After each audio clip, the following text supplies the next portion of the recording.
Hey, merci beaucoup. De bonne heure, tu dis, vous savez, sûrement que j'ai passé quand même près de 27 ans de ma vie dans cette station de télé où j'ai appris littéralement le métier. J'arrivais à Tu sais quoi à l'époque, et puis j'arrivais à l'époque dans le temps de C'est quoi, et puis tranquillement faire de la télé et faire de la radio, c'était complètement différent. Alors donc, j'ai appris que quand tu fais de la télé, il faut que tu regardes à l'entier. Parce qu'au début, tu parlais comme ça. Puis j'ai appris avec ces gens-là qui sont fantastiquement le fun. Merci d'être là. Je viens de voir que j'étais mal cadré parce que je savais pas que j'étais cadré comme ça. Je vais me tenir droit. Vois-tu, j'apprends encore. Je tiens à vous les représenter. On va y aller avec les dames. Geneviève Borne, merci d'être là. C'est un plaisir Avec de t'accueillir. plaisir, Denis. Salut tout le monde. Et à ses côtés, on a bien sûr Sonia Benezra, superbe femme que j'adore. Sonia, les enfants sont encore à garderie. Je t'invite à aller chercher. Je C'est à le ton sais, je tour. les ai oubliés. Bonjour tout le monde. Je suis tellement heureuse d'être avec vous et avec cette merveilleuse gang. Ah, Que de écoute, beaux c'est vrai. souvenirs. Oui, puis on commence à peine. Mike Gauthier, Mike, je veux que tu me dises un Madonna. Comment toi tu me dis? Madonna, ça commence bien! Mais là, je suis tellement content, de participer à cet événement-là parce que je passe en quelque sorte à la TV sans parler de quelqu'un qui est mort ou une Oui, controverse. c'est vrai. Ça fait du bien! À toutes les fois. Mesdames, Messieurs, Paul Sarrazin, peut-être que vous le voyez moins à la télé, mais vous l'entendez de plus en plus. Il fait du doublage commerciaux, des voix. Écoute, des productions hollywoodiennes. Paul Sarrazin, je suis content de te voir, mon chum. Ça fait des années qu'on s'est vus. Et puis, je suis content de voir que tu vas bien, surtout. Oui. Oui, ça va super bien. J'ai beaucoup de travail avec la voix. Je fais beaucoup d'art visuel, de sculpture, peinture, de la musique. Je m'amuse follement. Écoute, j'ai vu ta représentation, je pense que c'était de Carrie Price que tu as fait. C'était juste magnifique. Est-ce que tu l'as vendu parce que j'ai des acheteurs potentiels? Je te dis ça. Je ne l'ai pas vendu. Il me reste des lithographies numérotées, quelques-unes, puis il me reste l'original qui a été autographié par M. Price, là, qui va devenir une pièce de collection parce que M. Price, on ne sait pas qu'est-ce qui va arriver, mais quoi qu'il en soit, il a beaucoup aimé le travail. Fait que j'étais bien honoré. Ben, écoute, c'est magnifique. Mais tout aussi magnifique, c'est encore. Je revenais un peu sur Sonia, on ne s'est pas parlé beaucoup. Sonia, tu fais de la télé, toujours. Je sais que tu caressais une carrière de chant, mais tu chantes très bien. T'as fait du cinéma aussi. Oui. Qu'est-ce qui arrive avec toi? Qu'est-ce que tu fais de bon ces temps-ci? Ben, en ce moment, je pense que tout le monde le sait parce que je l'ai dit tellement souvent, je suis proche aidante pour ma maman Ouais. qui a 92 ans et qui est en fauteuil roulant. Donc, ça demande beaucoup. Et je suis très heureuse de pouvoir le faire. D'ailleurs, je m'appelle une proche aidante ou une proche aimante. Mais il Mhm. n'y a personne qui se lève un matin et puis dit, oh, je vais devenir proche aidante. Ça nous arrive. J'ai embarqué. Ça fait déjà presque 5 ans et je continue quand même à travailler malgré tout. Et la vie prend un autre sens. Tu sais, nos valeurs, là, c'est Mhm. ce qui compte à la fin de la journée. Alors voilà. Non, c'est des moments qui sont difficiles. Nos parents vieillissent et, en quelque sorte, il y a comme un transfert qui se fait. Les parents, c'est nous qui s'en occupent. Autrefois, Oui, c'était eux. Alors, je pense que c'est un retour du balancier qu'on doit. C'est une étape qu'on oui, doit faire, je définitivement. pense Et aussi. avec la pandémie, on a vu des horreurs. Ouais. Donc, je pense qu'on doit vraiment changer la façon qu'on regarde la population vieillissante parce que nous avons une très grosse population vieillissante. Hello, on est les prochains. Ouais. Alors, tu sais, il faut quand même penser à ça. Mais Geneviève Borne est loin, loin, loin de ça. Elle est encore toute jeune. Oui. Qu'arrive-t-il avec toi? Qu'est-ce que tu fais de bon, Geneviève? Parle-moi de toi un peu. Ben, je vais bien. Je suis de bonne humeur. Ça a été 2 ans étrange pour tout le Ouais. monde. Et c'est quand même une période où j'ai réussi à faire toutes sortes de choses. J'ai continué à faire de la radio, beaucoup de radio à Radio-Canada, des émissions musicales, Mm. puis aussi une émission avec Robert Lepage. Oui. Puis je continue aussi à faire tu sais, des projets de photos, des projets de voyage. J'ai réalisé un film sur la Turquie, un film de voyage Wow. qui a été acheté par TVA, qui joue sur leur plateforme vraie. Fait que je me dirige vraiment beaucoup vers ça. En fait, mon prochain projet, c'est un documentaire au Cambodge. Un Oh, sujet wow. très, très humain, donc pas nécessairement touristique, quoique c'est très beau le Cambodge, mais j'ai un sujet très, très humain que je veux réaliser. Donc, ça, c'est un projet imminent. Fait que c'est très varié. Fait que je trouve ça le fun. Tu sais, j'ai continué à m'intéresser à différentes choses devant et derrière la caméra, tu sais, puis à essayer de trouver des choses créatives à faire. Je pense qu'on a tous ça dans le sang. Mike, écoute, ta radio, ça n'arrête pas. C'est vrai ce que tu disais tantôt. On t'entend quand quelqu'un pète aux frettes, quand quelqu'un meurt. Oh oui, il est décédé. Voici son. Ben oui. Puis moi, sais-tu quand ça arrive? C'est quand il y a un shooting dans une école. Ah, les maudits jeux vidéo. Là, je me fais appeler et dire c'est à cause qu'il jouait à tel jeu. Non. C'est juste qu'il était dérangé. Ça l'expliquer. Mais on a développé une expertise. C'est ça qui était le fun avec Musique Plus. Tu sais, les quatre, on est là, puis on dit nos noms. Puis bang, le monde savent automatiquement qu'on était à Musique Plus, qu'on parlait de musique, qu'on avait différents styles.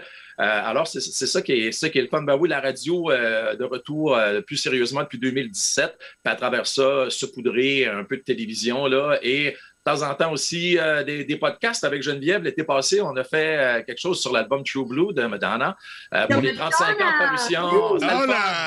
Non, mais c'était le fun. Hey, c'est le fun parce que ce que j'aime des podcasts, il faut faire attention, il ne faut pas que ce soit trop long, mais tu peux développer. Tu sais, tu peux développer, puis tu n'es pas obligé de parler puis de faire attention en disant, tu sais, j'ai fait une entrevue avec Michel Langevin l'autre fois de Voivode, tu sais, puis là, on était pointu parce que je me disais, OK, y a-t-il des gens qui écoutent actuellement qui ne savent pas en tout de quoi on parle? Ben, le podcast, tu viens de l'écouter, puis c'est toi-même qui décides de venir l'écouter. Fait que c'est ça, si tu as un intérêt, tu viens, puis pour l'album True Blue, ça a été fou, là. C'était partout sur la planète, dans la francophonie, ça a écouté le podcast, là. C'est ça que j'aime beaucoup. Je fais ça de plus en plus maintenant.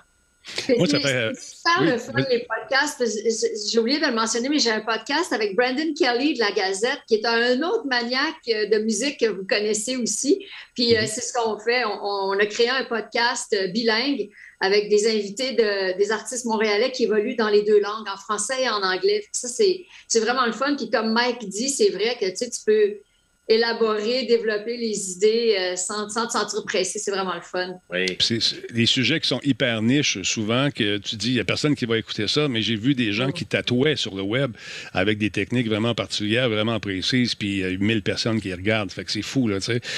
Moi, je suis curieux. Toi, Denis, comment ça va? Toi, qu'est-ce que tu fais? Moi, écoute, tu sais que les podcasts, ça fait 21 ans que j'en fais déjà, ça 20 quelques années. C'est fou, ça a commencé comme un hobby pour le fun. Parce que, tu sais, il y a une époque, souvenez-vous, Musique Plus n'avait pas de site web. T'en souviens-tu? Puis le seul site web qu'on avait, c'était Monsieur Net, en noir et jaune, à l'époque. Oui. Puis là, j'allais les voir, je disais, il faudrait faire un site web. Puis Pierre Marchand m'avait dit que l'Internet, ça ne pognerait pas. Oh non! C'est ça. Il dit, ça ne pognera pas. Il va le nier. Il le nie encore à ça. Écoute, quand on l'a vu la dernière fois dans le party, j'ai dit, comme ça, l'Internet, ça ne pognera pas. J'ai jamais dit ça. Hey, comment mon espèce, toi. Mais le souvenir que j'ai de ça, c'est que les gens passaient par Monsieur Net. Puis là, on avait des chiffres de fou. Puis là, j'ai dit, vous devriez mettre de la pub. Pas d'argent à faire sur Internet. Pas d'argent à faire. Ça ne durera pas. Tout comme Facebook, c'est là pour... c'est mort dans un mois. Je dis, OK, grand visionnaire d'Internet. Il y a d'autres qualités. Mais c'est peut-être pas sa qualité principale. Fait que non, c'est ça. On a fait ce premier site web-là. Et on a eu des caméras aussi dans le studio qui ont fait... Oui. Ça, c'est tannant. Ah, mon Dieu! Parce qu'on fait des captures d'écran, tu sais. Fait que nous, on mangeait à nos bureaux. Oui! C'était pas tout le temps glamour, ce qui se passait. OK, j'explique. C'est que les gens pouvaient contrôler. C'était dans le temps, personne ne faisait ça. On prenait des caméras, on les mettait dans le studio, puis les gens à la maison pouvaient contrôler les caméras, toute la kit. Puis à un moment donné, il y a une dame qui faisait... comment elle s'appelle donc? En tout cas, elle était comme ça. Puis on avait dit qu'elle avait les mains dans ses pantalons, puis c'est une capture d'écran. Elle a peut-être juste fait ça comme ça. Et Mme Wittenshaw, qui s'était fait prendre comme ça. Et puis là, les caméras, ça a créé justement un tollé à Musique Plus. Je dis, OK, on va les centrer juste sur nous autres. Puis tu voyais, ça se promenait dans le show. Des caméras un peu comme celle-là, qu'on peut contrôler. Les gens avaient le contrôle à la maison. Puis c'est le même gars qui a eu un flash à un moment donné qui s'est dit, moi, mes caméras, je pense que je vais m'en servir, pas juste pour Musique Plus, mais je vais les mettre sur les ponts, dans les tunnels, ces affaires-là, pour la circulation. Ben oui, c'est le même gars. C'est le même gars. Vrai. Ben oui. Wow. Fait que c'est ça. Fait que là, on a commencé à faire ça. Puis les podcasts, c'est quand Pierre Marchand m'avait dit écoute, le show va passer une demi-heure, mais j'en ai pas assez de temps, une demi-heure. Laisse-moi 1 heure, tu sais. Finalement, on finissait le show, on montait dans les bureaux en haut, on se branchait des micros qu'on trouvait un peu partout à Musique Plus, 3-4 micros différents. Puis on a commencé le podcast comme ça. Puis ça fait 20 quelques années que ça roule, si on fait toujours le podcast. Fait que ça a eu ça de bon, par exemple, la pandémie. Ça a donné la chance à des gens de trouver d'autres moyens de s'exprimer, puis de façon avec plus de liberté. Ouais. Paul, parle-moi un peu. Attends un petit peu, je viens de te parler un éclairage. Vois-tu, c'est du live comme à Musique Plus. Ah oui! OK. Ben, on a déjà parlé dans le noir. Oui. Paul, le doublage, c'est arrivé comment dans ta vie? Je sais que c'était dans une passe où, on va se le dire, tu as eu un petit... Moi, te le dire à toi, la personne qui écoute, quand j'ai su qu'il t'avait remercié par courriel, je suis devenu en maudit. Ça m'a fait tellement de mal et j'étais en sacramine de colaille. En tout cas, tu t'es retombé sur tes pieds, mon Paul. Puis là, tu es dans le doublage. Par-dessus la tête, tu es devenu un artiste complet. La transition n'a pas été facile, tu en as déjà parlé. Mais là, comment c'est arrivé que, boum, du jour au lendemain, qu'on t'entende dans des productions hollywoodiennes? Puis moi, ta voix, quand je l'entends, je dis à ma blonde, oui. Hey, c'est Paul. Hey, c'est Paul. Hey, c'est Paul. Ma blonde, elle dit, c'est assez. On le sait que c'est Paul. OK, oui, mais c'est Paul, je le connais. Comment ça s'est passé, cette transition-là, Paul? Sérieusement, Denis, c'est un peu grâce à Musique Plus si j'ai pu faire du doublage parce que je n'arrivais pas du tout du monde du doublage. Je connaissais pas vraiment le théâtre. J'avais pas vraiment joué.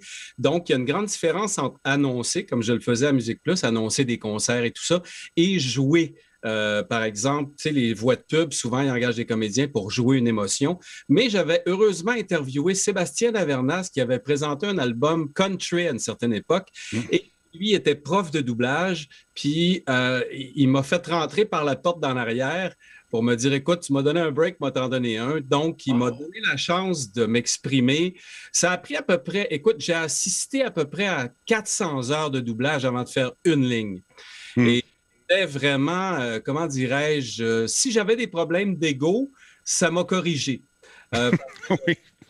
Parce que j'ai dû faire guise d'humilité, aller m'asseoir dans des studios, écouter. Les premières auditions que j'ai faites ont été des catastrophes. Donc, ça s'est produit très, très, très progressivement, des petites affaires. Et puis, de fil en aiguille, c'est devenu de plus en plus intéressant. Puis là, ben, je fais Tom Hardy dans toutes ses productions. Puis, je fais pas mal de doublage, de narration. Je fais une émission que les gens du Shawinigan doivent aimer, nos ancêtres, les extraterrestres. Donc, je fais la narration de ça. Fait que beaucoup de plaisir à faire ça. Puis, je pars en T-shirt, je me ramasse dans des studios, je travaille 2-3 heures et puis après ça, je m'en vais dans mon atelier. Donc, je suis vraiment chanceux. Écoute, quand tu auditionnes pour un film, comment ça fonctionne? On te donne le texte, j'imagine, avec la ligne de temps qu'il faut que tu suives. Avec comment ça s'appelle cette ligne-là là, en bas de l'écran? Ça s'appelle la bande rythmo. C'est-à-dire qu'on te regarde en ce moment à l'écran, ben, puis qu'on va te doubler, par exemple, ben là, il y a une bande rythmo au-dessus de l'écran et il y a une barre rouge à gauche dans le dernier quart. Et puis quand le mot croise la barre, on le dit à ce moment-là. Et karaoké, là, mais très, très... C'est très difficile. Je l'ai déjà fait pour le cinéma et c'est un métier, ça. C'est un art. C'est pas tout le monde qui peut faire du doublage. Oh my God, c'est difficile. Moi, j'en ai fait pour un jeu vidéo, mais on a traduit pour le fun chez Ubisoft, on avait traduit Prince of Persia en québécois avec une fille dont c'est le métier. On a ri en Simonac. Mais effectivement, de suivre la bande rythmo puis de changer les mots, changer les affaires. Le jeu, notre version n'a jamais vu le jour, malheureusement. Moi, j'en ai fait une fois du doublage. Ça durait 10 secondes. Parce que j'avais été dans la série Omerta qui avait été traduite, puis il m'avait dit c'est 10 secondes, puis tu pourras traduire ça. Ça a pris 1h15. Oh my God! 10 secondes! Ouais. Le satané bandeau qui passait en haut, je n'étais jamais capable de le pogner sa coche. Puis il faut que tu sois vraiment, tu le sais, Paul, il faut que tu sois vraiment, quand ça arrive, comme un métronome, hein, ça arrive, bang! Oui. Et j'étais pas, en plus, c'était en anglais. Imagine, j'étais comme, OK. Puis là, finalement, au bout d'une heure et quart, on a réussi. Puis depuis ce temps-là, de temps en temps, je reçois un gros chèque de 60 cents parce que ça repasse à quelque part. Tu reçois un chèque, mais tu reçois moins d'appels. Ouais, c'est ça.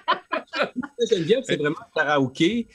Mais si je faisais une comparaison pour plusieurs d'entre vous qui connaissent la musique, entre autres, quand on lit une partition, je ne sais pas moi, de Mozart, si on fait qu'interpréter la partition, ça va être ding, ding, ding, ding, ding, ding. En fait, la partition, un peu comme dans le karaoké, les mots sont d'une importance technique, mais ils ne sont pas importants au niveau émotif. Ils ne te révéleront jamais l'émotion que tu dois. Tu sais, Sonia, qui est familière avec le théâtre, qui est une comédienne, qui est une actrice avant tout. Donc, le fait de faire une lecture à vue, de s'habituer à faire une lecture à vue très habile, comme par exemple, j'ai doublé Tom Hardy dans un film qui s'appelle Legend, où il faisait les 2 rôles de 2 jumeaux. C'était 1200 lignes de doublage qui était mon plus contrat ici. Je devais faire les 2 personnages qui étaient totalement différents l'un de l'autre. Et puis, donc, on doit s'inspirer de qu'est-ce que l'écran révèle pour bien le retransmettre. C'est en fait, c'est comme si tu étais l'âme qui rentrait dans quelqu'un. Oui, oui, définitivement. C'est beau, Paul, la façon que tu l'écris. Et c'est tellement vrai. Paul, là, vraiment, là, on découvre tellement des belles facettes de toi, Paul, parce que, tu sais, comme par exemple, quand on a eu la réunion de Musique Plus, Paul a écrit un poème, un texte extraordinaire sur magnifique. Musique Plus. Puis, tu sais, souvent sur Facebook, tu sais, écris des pensées, des choses, tu sais, on découvre vraiment ta belle sensibilité, puis ton amour des mots. Puis des fois, je me retrouve dans le même édifice où Paul a son atelier. Puis là, je rentre là, puis là, je vois ses trésors, là, puis toutes ses œuvres. Puis tu sais, c'est très varié ce que tu arrives à créer. Tu sais, il y a des sculptures, des toiles, mais de styles différents. Tu es plein de talent, Paul. Puis c'est vraiment beau de te voir aussi. Et ben, tu sais. Épanoui, c'est ça le mot que je cherchais. Épanoui. C'est magnifique. Moi, Paul, j'ai une question pour toi. Quand tu fais du doublage d'un film qui est bien attendu, puis que tout le monde se demande ça va être quoi la twist, puis tout ça, tu te fais-tu gosser par les gens de ton entourage qui disent « dis-moi qu'est-ce qui va arriver dans le film? » Parce que tu le vois. Combien de temps à l'avance que tu le vois, toi, là? Moi, je vois le film, normalement, le film sort à peu près 3 semaines, 1 mois après qu'on l'ait doublé. Moi, je le vois à peu près 1 semaine avant de faire le doublage. Donc, quand on fait un rôle principal, on s'assoit puis on écoute le film au complet. Et puis, donc, il y a des gens qui me disent, qui savent que je fais Tom Hardy, là, comme dans le blog de mon il y a un gars qui me demande sans arrêt, Puis. J'ai dit, je ne peux pas parler, j'ai signé un contrat, là. Puis, donc, et puis merci Geneviève pour les bons mots, puis que je m'amuse follement. Je pense je regarde tous où on est dans nos vies. Puis, je trouve qu'on s'amuse, toute la gang. Oui. Paul a toujours été mon petit frère en ondes, je tiens à le dire. Ouais. Un cœur énorme. Il est arrivé du Saguenay à 18 ans sans connaître personne à Montréal. Il a fait sa place à Musique Plus et moi, j'ai trouvé, je vais le dire publiquement, je l'ai déjà dit, c'était une grave erreur et une perte énorme pour Musique Plus quand Paul est parti. Parce qu'il avait ses fans et il était vraiment unique. Personnellement, il m'a beaucoup manqué et je trouve que le milieu lui doit des excuses pour la façon qu'il a été traité et je suis si heureuse de voir maintenant ce qu'il est en train de faire et bravo. C'est tout ce que j'ai à dire. Fini. Sur Paul. C'est une espèce de retour du balancier. Ceux qui t'ont fait ça, ils sont où maintenant? C'est la question que je lance. Et voilà, tout simplement. Mais c'est surtout aussi que ce que je sens, ce qui était clair, c'est que Paul avait un côté artistique très fort à développer. Fait qu'il fallait éventuellement qu'il vole de ses propres ailes puis qu'il aille explorer toutes ses facettes artistiques. Parce que peut-être que s'il était resté animateur, il n'aurait peut-être pas exploré tout le reste. Fait que, au moins, il est allé jusqu'au bout de toutes ses passions. mais en passant par des moments extrêmement difficiles, malheureusement. Ben, c'est ça. Malheureusement, la vie, des fois, nous pitch des curves, puis on les a en face. C'est plate, mais malheureusement, c'est le cheminement. Moi, quand les gens me demandent qu'est-ce que ça représente pour moi, qu'est-ce que ça représentait Musique Plus, j'ai dit, je dis souvent qu'on était comme l'Internet de l'époque. Sauf qu'au lieu de peser Saint-Piton pour voir les artistes venaient chez nous. Écoute, on a eu du monde, des vedettes internationales. Souvenez-vous des Backstreet Boys, tout le monde? Je pense que oui. oui. Mais c'est vrai qu'on était... on pourrait dire qu'on était l'Internet avant le temps, on était reality show aussi, on était influenceurs aussi, on était... Les gens nous suivaient vraiment beaucoup, nous attendaient à la sortie du studio, nous regardaient à travers la fenêtre, nous écrivaient. C'était incroyable l'affection que les gens avaient envers les VJ de Musique Plus. On allait au Salon de la jeunesse, puis on signait des autographes. Fait que Musique Plus, pour moi, c'est un laboratoire extraordinaire parce qu'on pouvait faire ce qu'on voulait. Et ça, j'ai retrouvé ça nulle part ailleurs, sauf sur le web, où tu peux avoir une liberté. Mais tu sais, comme par exemple, si je faisais le montage d'une entrevue que j'avais fait avec un artiste, puis que le monteur et moi, on se disait « Hey, ça serait plus beau en noir et blanc, ça. » On virait ça en noir et blanc. On n'avait pas besoin de demander la permission à personne. Ça s'en allait en ondes en noir et blanc, puis il n'y a personne qui disait « Ben voyons donc, qu'est-ce que vous avez fait là? » Ça serait impossible dans une télé conventionnelle. Impossible. La beauté aussi de Musique Plus, c'est que moi, je me rappelle, j'étais là, j'ai commencé le 2 septembre 1986 au Spectrum de Montréal. Et Moses Znaimer, qui est le fondateur de Much Music et Musique Plus, nous a dit tous avant d'aller en ondes, je veux que vous soyez qui vous êtes dans la vraie vie. On était si jeunes, on ne savait pas vraiment qui on était. Alors, on a évolué devant le public. Et on était vraiment la toute première télé-réalité, mais une vraie télé-réalité. C'était pas scripté. Ce qu'on disait, notre recherche nous appartenait entièrement. Pas de maquilleur, pas de coiffeur, pas de scripteur. C'était vraiment du vrai. Et je pense que j'aimerais juste souligner qu'on s'aimait et on s'aidait. Si quelqu'un avait besoin de quelque chose pour préparer une entrevue, on s'aidait. On ne sentait pas le sentiment de compétition. Non, non, non. Moi, je fais mon affaire, toi, tu fais ton... Au contraire. Et ça, je ne l'ai jamais retrouvé après. Jamais. Non, mais tu sais, Mike, vas-y.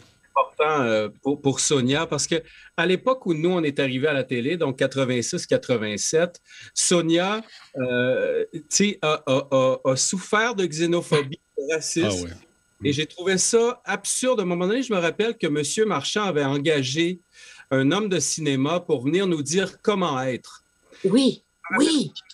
Ah ouais, c'était qui ça? C'était quoi un homme? Je me rappelle maintenant, Paul. J'avais oublié. Oh! Donc, on est assis dans une salle de conférence, Sonia, Claude et moi, parce que c'était la racine là, du début. Et ce personnage-là se tourne à un moment donné vers Sonia puis dit, bon, toi, tes gros cheveux ou ton maquillage. Puis là, Sonia te l'a envoyé. Mais solide. Et elle l'a remis à sa place, elle dit, toi, tu sais rien de ce que tu es en train de raconter, tu ne comprends rien de ce que tu m'expliques là, tu es un cave. OK? J'ai vraiment dit ça? Non, Sonia, elle a sûrement pas dit t'es un cave. Non, parce que je pense pas que je connaissais le mot à l'époque. Mais maintenant, je connais le mot cave. Ou tu as peut-être dit t'es un cave, mon chéri. Non, tu sais quoi? J'ai appris une très grande leçon aussi à Musique Plus. Je sais que quand j'ai commencé, Pierre Marchand me l'avait bien dit, Sonia, ça risque de ne pas marcher. Ça risque, tu sais, que les gens ne vont pas vouloir t'entendre ni te voir. Tu ne représentes pas vraiment ce qu'on est habitué à voir à l'écran. Mais aujourd'hui, avec le recul, je me rends compte que tout ce qui a marché contre moi sont les choses qui m'ont propulsée vers le sommet. Parce qu'au début, les gens regardaient, oui, parce que j'étais différente, mon accent différent, etc. Mais ils restaient parce qu'ils se rendaient compte que je faisais le travail. Et ça, pour moi, ça a été... Moi, de pouvoir gagner ma vie dans ma troisième langue, c'est la chose dont je suis le plus fière. Vraiment. Alors, et au-delà de ça, Sonia, là, je veux dire, tu es une reine. Sonia Bennetra, c'est une reine. Je t'adore. Tu es la plus grande intervieweuse. Tu es la plus grande intervieweuse.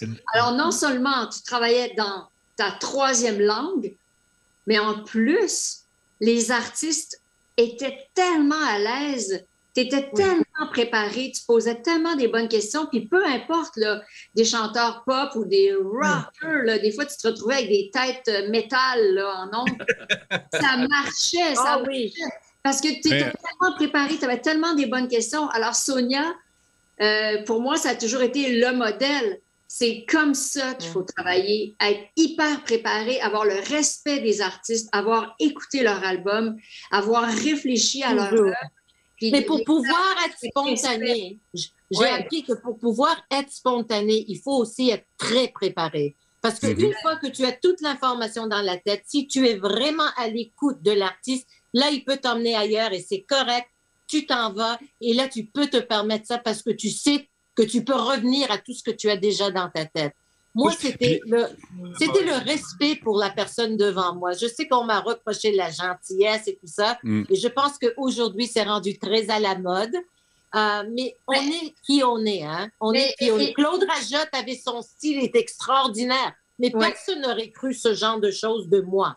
Alors moi, j'étais fidèle à qui j'étais parce que je ne pouvais pas jouer un rôle dans ma troisième langue. Je ne pouvais pas faire semblant d'être autre chose. J'avais pas le vocabulaire nécessaire pour jouer ce rôle. Alors, j'étais qui j'étais, tout simplement. Et Dieu merci, je suis là encore.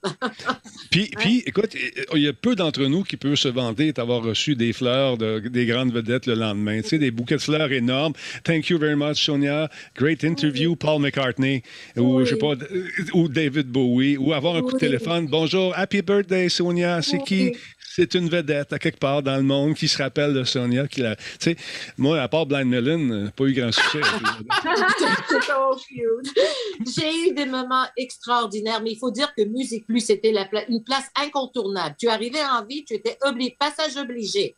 Il fallait venir à Musique Plus. On ne pouvait pas dire non. C'était la place. Et puis, ça nous a permis vraiment d'avoir des opportunités extraordinaires, comme des rencontres avec Paul McCartney. C'est pour ça que quand je suis partie à TQS, j'ai dit à la direction, « Hey, si je m'en viens chez vous, je veux pouvoir faire des entrevues avec des gens de partout. » Et ils m'ont dit non au début. Et moi, j'ai dit une chose. J'ai dit, alors si Paul McCartney veut venir à l'émission, je dois lui dire non, on ne peut pas te recevoir parce que tu ne parles pas en français. Là, ils ont dit, OK, on va essayer. Alors pour moi, j'ai essayé de faire une télévision internationale en restant ici, chez nous. Et ça aussi, c'est quelque chose dont je suis fière et puis heureuse que le public avait cette ouverture et ce désir de voir ça. Je peux ajouter quelque chose de très, très important que Sonia évoque ici. Puis je suis enfin très content d'être assis avec vous toutes et tous parce que souvent, au fil des années, les gens m'ont dit « puis le party à Musique Plus, puis le party à Musique Plus », mais ce dont les gens n'ont pas été conscients, ne peuvent pas être conscients, c'est à quel point Geneviève, Mike, Denis, Sonia, on a dû se préparer, étudier, mais on a tellement étudié. Et les gens qui nous regardaient à la télévision voyaient une grande fête, mais on étudiait tous 4-5 heures par jour, tu sais. Alors, des fois, 2-3 entrevues par jour. Oui, On n'avait pas Internet. Fait que là, fallait que tu trouves le dossier sur l'artiste que tu allais interviewer. Puis il y avait une feuille. Tu sais, il y avait l'article du Rolling Stone dans la chemise, là, dans le dossier. Fait que c'est comme, OK, là, il fallait plonger dans l'œuvre de l'artiste, les paroles, la musique pour vraiment, vraiment se préparer. Là, puis il fallait avoir des connaissances de base aussi. D'ailleurs, à ce sujet, j'avais trouvé une banque de données incroyable parce que, Mike, moi, je faisais, avant que tu t'arrives et tu m'enlèves de ma job, je faisais les rock flash. Mais c'était n'importe quoi, les rock flash. Écoute, c'était fourette. Moi, je niaisais, je parlais pas de musique. Mais Mike, lui, ça s'appelle Musique Plus. Mike, c'est une encyclopédie musicale. Pas moi. Fait que j'avais été voir Pierre Marchand. J'ai dit, écoute bien, Pierre, moi, je suis sur Internet. Ouais, j'ai entendu parler de ça. Oui, grand visionnaire, c'est beau. Je veux me servir d'un truc qui s'appelle CompuServe. Ouais, qu'est-ce que ça fait, ça? Ben là, j'ai des archives musicales du monde entier. J'ai juste à cliquer mon écran, j'ai tout ça. Tout on avait un mur de classeurs. L'information qu'il y a là-dedans, ça représente même pas un poil de ce que je vais retrouver là-dessus. Et tu combien ça coûte? C'est 30$ US par mois. Non. Oh. Ben là, s'il vous plaît, come on, dude, pour faire de la recherche, ça va être bon, non. Ah, OK. Fait que là, ce qu'il fallait faire, c'est appeler les représentants de compagnie de disques. Veux-tu me faxer la bio? Te souviens-tu de... Oui. Mais c'est là que... faxer la biographie qui résumait le nouvel album. Puis après ça, pauvre gars de la maison de disques, on dit OK, mais qu'est-ce qui se passe avec l'artiste ces temps-ci? Je sais pas. Exactement. mais la biographie, là, moi, j'ai appris après là, que souvent les artistes, et c'est pour ça souvent qu'ils aimaient ça à venir à Musique Plus, parce que, comme Paul disait, on étudiait, puis on tentait de trouver quelque chose de différent.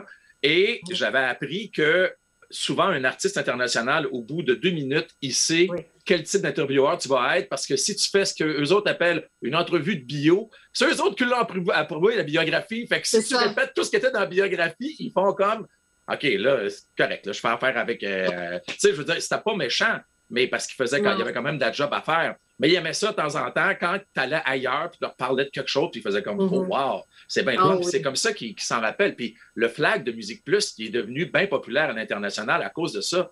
À un moment donné, je me retrouve à New York faire une entrevue. Je pense que c'était le nouvel album de Meat Loaf. Nicky Six est là, et là, il voit mon flag. Puis il avait dit qu'il ne ferait pas d'entrevue, puis il voit le flag, il vient me voir, il fait comme OK, pour Musique Plus, ça va être correct. Le flag. T'es à New York, là. T'es à New York, là. Imagine.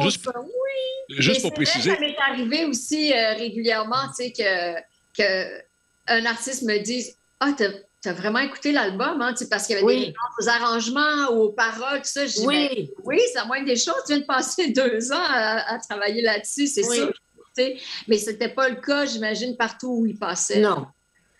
Le fameux flag, c'est l'espèce de truc que vous voyez sur le micro où c'est marqué Musique Plus dessus, l'espèce de truc qui représente la station. Ah non, ça, on l'a vécu. Si je vous demandais maintenant vos plus beaux moments à vous, à Musique Plus, des moments qui, quand vous pensez à Musique Plus, good time, c'est lequel que vous avez en tête? Ouf, j'en ai tellement. La reine, vas-y.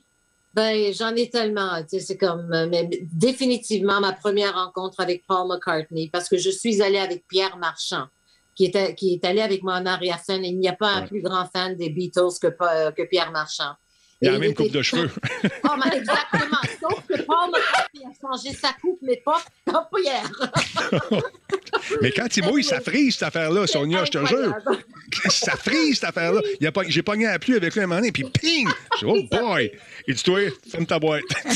Mais être en arrière-scène avec Pierre Marchand pour faire une entrevue avec Paul McCartney, ça, c'est pas facile. Parce qu'il m'a dit juste avant de commencer l'entrevue, hey, c'est mieux que ça soit bon. C'est la seule entrevue qui donne. Moi, j'étais comme un paquet de nerfs et je me rappelle si bien. Vous vous rappelez que je portais toujours mon rouge à lèvres rouge, Russian Red. Alors, j'arrive. J'étais assise sur le divan.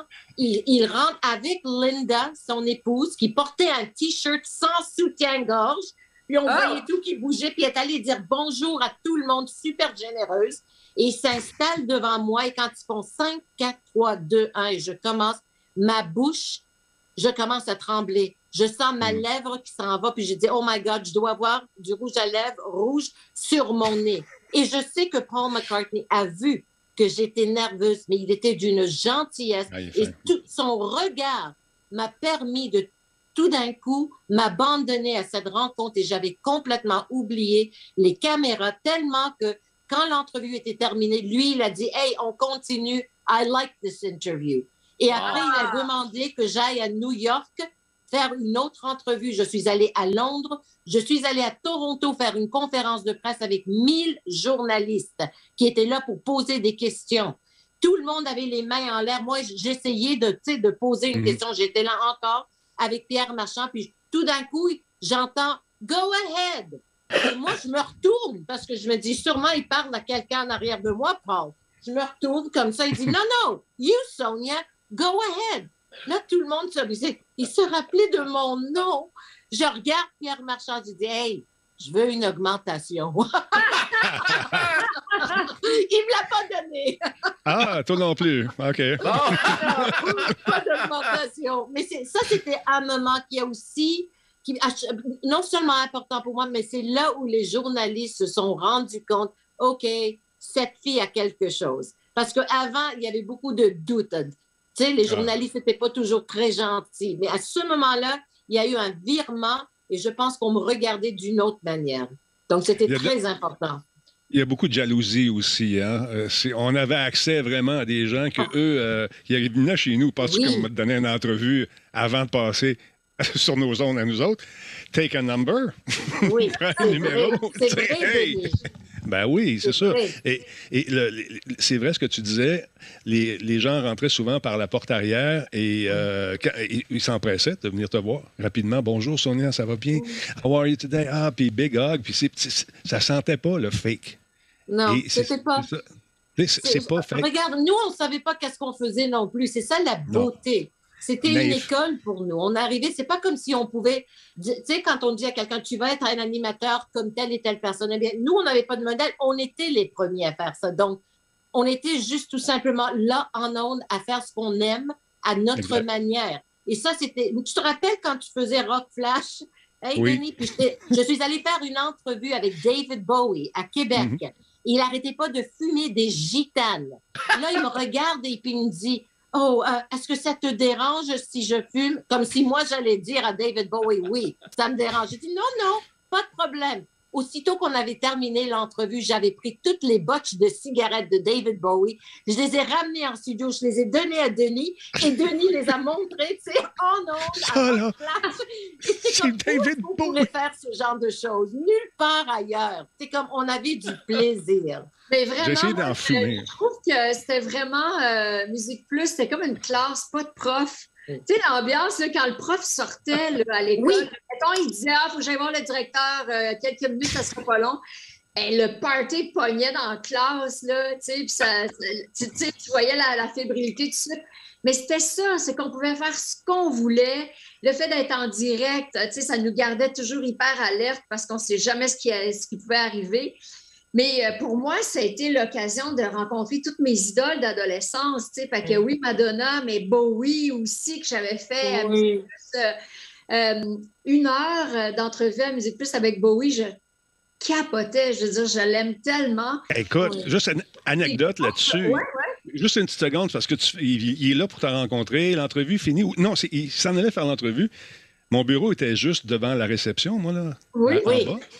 Alors là, à un moment donné, j'étais en train de jouer, parce que c'est un travail difficile et quelqu'un devait le faire. J'étais en train de tester un jeu. Et là, à un moment donné, j'entends un accent british. Je dis, wow, that's fucking amazing. C'est David Bowie! Oui, c'est pas possible.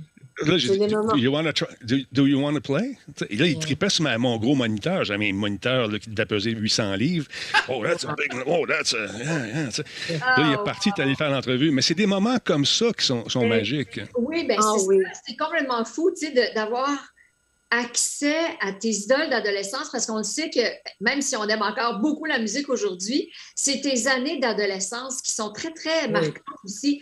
Fait que moi, de me retrouver en face de Bowie, ou en face de Duran Duran, de Tears for Fears, des groupes comme ça là, que j'ai tellement aimé adolescente, là, c'est incroyable. Mais je pense qu'une des entrevues qui m'a le plus marquée, c'est avec Phil Collins. Je suis une immense fan de Phil Collins. Puis il y en a pour qui Genesis, ça comptait plus quand Gabriel est parti, alors que moi, mon album préféré de Genesis, c'est A Trick of the Tail, le premier avec Phil Collins. C'est extraordinaire. Puis ça avait été marquant parce qu'il venait de lancer un album solo.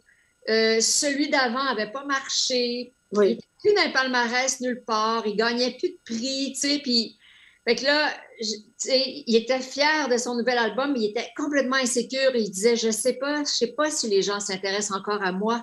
Je ne sais pas si j'ai encore ma place. Je suis nulle part. Je ne suis pas dans les galas. Je ne suis pas dans les palmarès. Fait que je ne le sais pas. Et là, je me disais, mais c'est incroyable. C'est une évidence, mais tu sais, des fois, les gens vont dire, ben oui, mais ces rockstars-là sont riches, ils ont 5 ans dans le monde. Ego. Ce que chacun a besoin, là, c'est de reconnaissance. Tout le monde a besoin de reconnaissance, mais particulièrement ces artistes-là. Même si tu es de la trempe des Stones ou d'un Phil Collins, tu as besoin de sentir que tu es encore aimé et apprécié. Je peux vous dire quelque chose qui m'a marqué pour les restants de mes jours. Je porte un T-shirt aujourd'hui de Stones qui était dans mon tiroir avec une étiquette depuis déjà 5 ans. Je ne l'ai jamais sorti. Je l'ai sorti ce soir. Je suis allée en Californie faire une entrevue avec Mick Jagger. J'étais nerveuse, évidemment, rencontrer Mick Jagger. Je me suis fait déjà une idée dans ma tête. Il va être froid, il va être... OK, j'attends, je suis assise, j'attends. Finalement, il rentre dans la salle avec 2 chemises. Et il me dit, « Which one should I wear? Do you like this one or this one? » Moi, je suis comme, « Oh my God! » Dans ma tête, je me dis, « You're effing Mick Jagger. Who cares? » Mais juste pour vous dire la fragilité de ces artistes-là. Il voulait vraiment mon opinion. « Do you like this one or this one? I don't know which one to choose. » Jamais j'aurais cru entendre Mick Jagger dire ce genre de choses. Alors vraiment, c'est vrai qu'ils sont fragiles. Et puis, il y a vraiment aussi beaucoup de douleur, je trouve, qu'on retrouve dans ces artistes-là. Sting, c'est un autre. La liste est longue. Ah non, écoute, c'est des gens qui sont vraiment... c'est des humains, il ne faut pas oublier aussi, avec l'ego, bien sûr, qui vient avec.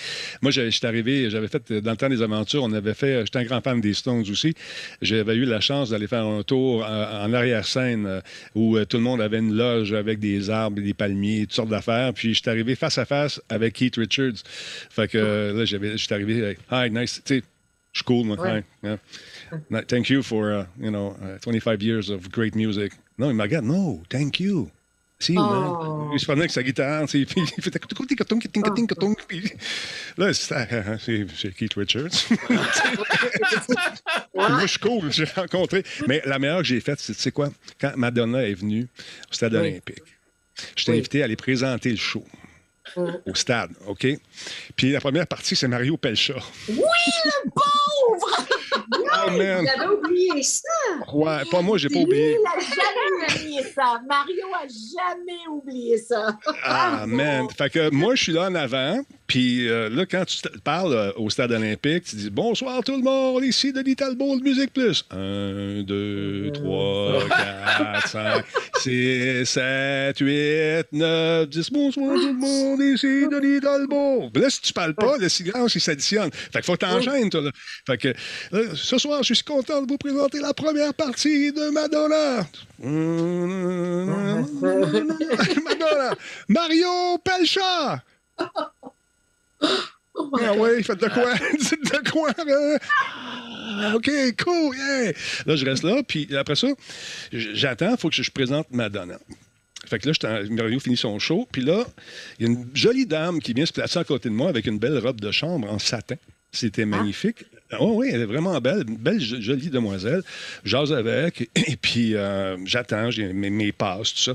Elle dit, « Are you presenting the show? » « Yeah, what's your name? I'm Denis, what's your name? » Je me souviens plus. J'étais ébloui par non seulement le fait d'être là, mais d'être avec cette fille-là qui me parlait. Donc, elle dit, je fais la présentation, je sors de scène, je m'en vais me placer sur le côté. Là, elle se dévait, et c'était la fille qui montait à poil dans le poteau. Alors, je suis resté là quelques secondes jusqu'à quelqu'un me mette une grosse main sur l'épaule qui me dise « OK, buddy, you did your job. » Oh my God! Hey, Paul! Okay. Paul! Oh oui! Paul, oh my God, on a des histoires. Moi, je Paul, suis il y en a quelques-unes. Une fois faire une entrevue avec James Brown. James Brown, elle faisait un retour et puis on ne l'avait pas vu depuis des années. Alors, je vais avec Nat Miranda, qui travaillait avec les disques Sony, le représentant, et on marche dans le corridor et j'entends des cris dans la chambre d'hôtel. Puis il dit « I am not fucking doing no interview. » Et moi, je dis à Nat, moi, je rentre pas là-dedans. Forget it. Lui, il est en train de crier. Je dis « S'il te plaît, je peux pas faire ça. Regarde, il est en train de piquer une crise. » Là, il dit « Non, ne t'inquiète pas. Il faut que tu rentres. Il faut que tu fasses cette entrevue. » Il me pousse dans le dos. James Brown se retourne, puis il voit une femme, parce qu'il aimait bien gros les femmes, il dit « Ouh, come here, little lady. » Alors là, je fais mon entrevue avec lui, je lui pose toutes sortes de questions importantes, intelligentes, recherchées, et lui me répond uniquement avec les titres de ses chansons. Alors moi, je dis « OK, j'embarque, je vais juste jouer le jeu. » Et là, il me dit « Fais une entrevue avec ma femme aussi, Adrienne. » Dieu merci que j'avais lu sur elle. Elle était une ancienne vedette des téléromans. Et quand je lui ai posé une question, il vient et il la frappe sur la tête avec un journal. Là, tu sais, pendant qu'on tourne pour lui dire « Réponds aux questions! » C'est des bonnes questions. Je dis « C'est pas possible. » C'est vraiment, tu sais, des moments comme ça qu'on a vécu. Je dis « Qui va te croire si on n'avait pas ces images pour le prouver? » Alors, c'était quelque chose. Vraiment quelque chose. Ben lui, ça allait pas bien dans sa tête. On l'attendait au Théâtre Saint-Denis. Je suis convoqué pour aller faire l'entrevue. Tout le monde, les journalistes, on est dans le pit en haut du Théâtre Saint-Denis. C'est là que va se passer l'entrevue. Oui. Fait que je m'attends. Puis là, à un moment donné, c'était 1 heure, 2 heures, 3 heures. Il n'est pas sorti encore. Fait que je décide d'aller faire un tour. Je me ramasse derrière la scène. Et puis, je rencontre quelqu'un. Il dit « Who are you? » J'ai dit « We're here for the interview with Mr. James Brown. » « Yeah, he's coming. » Là, il sort. Wait, what's happening? Where's the interview? J'ai upstairs there. I don't want to go in. There's people. I don't want to go in. Mais là, OK, on va passer parce qu'au Théâtre Saint-Denis, tu peux passer à l'extérieur. Il y a une espèce d'escalier. Tu peux aller donc rejoindre le balcon. I'm scared of heights. I'm not going there. Fuck it. Oui, that's it. Il est parti. That's it. Oui. That's all. Hey, Paul, toi, t'en as vécu des choses aussi, mon coquin. Oh oui. Oui, Paul. Come on, Paul. Mais, je veux dire principalement, avant tout ça, c'est que Musique Plus, puis je pense que c'est pour chacun de nous, puis Geneviève l'évoquait tantôt, mais moi, je me pinçais régulièrement. Je me pinçais régulièrement pour me dire, bon, ben, je suis en train d'interviewer Motley Crue, je suis en train d'interviewer Bon Jovi, ou je suis en train d'interviewer Brian May, ou bon, nomme-les, là, je veux dire. Et là, je me pinçais en dessous, ça paraissait pas. C'est moi qui ai ce job-là, tu sais, j'ai cette job-là, moi, là.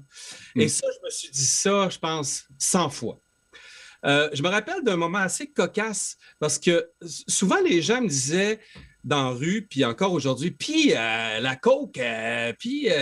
la coke, oui, la coke. Je ne suis pas drogué à la TV, sauf une fois. J'étais à Toronto, puis j'avais le gars de la compagnie de disques qui était arrivé, puis il m'avait dit, écoute, j'ai du bon hache colombien, ça te tente-tu de fumer un joint? Et en toute stupidité, je réponds oui.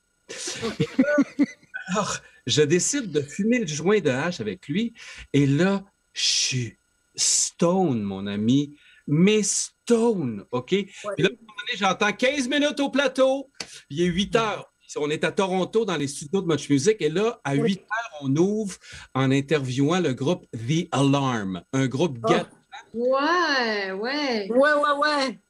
Et là, on s'installe, et là, je comprends rien. Mais rien. Puis là, je regarde la caméra, je dis, écoutez, you know, playing the guitar, je comprends rien du tout. Puis là, à un moment donné, j'arrête les gars, je dis, les gars, guys, it's really hard. I don't understand. On a parlé pire. Puis il se moque de moi, puis en tout cas, on parle 25 minutes, 1 horreur. Dans du plateau, je suis comme, le téléphone sonne. Paul, c'est Pierre Marchand. Pierre, tu veux-tu garder ton travail? Oui. On recommence plus jamais. OK. Alors, je me rappelle de ce moment-là, mais évidemment, il y a eu plein de moments extraordinaires, dont quand j'ai rencontré Brian May au Métropolis, et après Queen, quel grand homme. Et à un moment donné, je rentre au Métropolis, puis il y a quelqu'un dans le fond de la salle qui dit « Hey, Paul! Paul, come here, Paul! » Je cherche, j'arrive, c'est Brian May qui me criait après. Qui voulait... Fait que là, il m'emmène en arrière, puis là, il parle toute la gang. « Hey, guys, come on, c'est Paul, venez voir Paul. » Là, tu sais, je dis « C'est Brian May. » Alors, là, il dit « Paul, talk to us about your job. Tell us, what is it to be a VJ? » Là, c'est quoi? C'est pas être un VJ. Puis là, j'explique tout ça, puis il dit « Hey, guys, wow. » Comme si c'était un gamin de maternelle qui rencontrait je sais pas quoi, là, tu sais. Et il était d'une humilité, d'une finesse. Et je me pinçais à ce moment-là. Puis je suis sûr que chacun d'entre nous a rencontré ces moments de grâce-là où j'ai cet humain-là en face de moi qui vibre à un niveau mondial très, très fort. J'ai cette personne-là en face de moi, là. C'est cette personne-là qui vibre comme ça. Wow, OK, comment ça se fait? Qu'est-ce qui se passe? Tu sais? Je me rappelle, quelques semaines après être rentré à Musique Plus, on m'envoie à Chicago interviewer Bon Jovi. Puis c'était l'époque où ils étaient le plus fort sur la planète. Vraiment le groupe le plus populaire. Puis là, je me retrouve à Chicago. Puis là, je suis devant ce gars-là. Puis je me dis, Sarrazin, si t'arrives d'Arvida, t'es devant ce gars-là, qu'est-ce qui se passe? De quoi cette substance-là qui fait que c'est toi qui es là, tu sais? Puis on a été tellement privilégiés d'être une télé communautaire nationale, tu sais? Ouais. Les communautaires, comme le disait Geneviève, Sonia, Mike, on était dans un branle-bas de combat vraiment sympathique, humain. Et puis, tu sais, j'ai eu des milliers de moments comme ça, mais on faisait vraiment, comme tu disais, Geneviève, ce qu'on voulait. Puis, évidemment, j'ai mangé quelques muffins de Sonia, qui étaient des muffins. Oui! Il mangeait toujours mon lunch. Moi, je faisais toujours un régime. Et je pesais tout, mon lunch Weight Watcher. Je le laissais sur le bureau pour aller me chercher un café. Je revenais et Paul me l'avait mangé. Et moi, je me disais, mais c'est mon lunch de régime. Il dit, je peux pas m'acheter un autre. Il y a un artiste qui est là, puis Sonia le regarde, elle dit, Paul, il mange toujours mon lunch. Oui.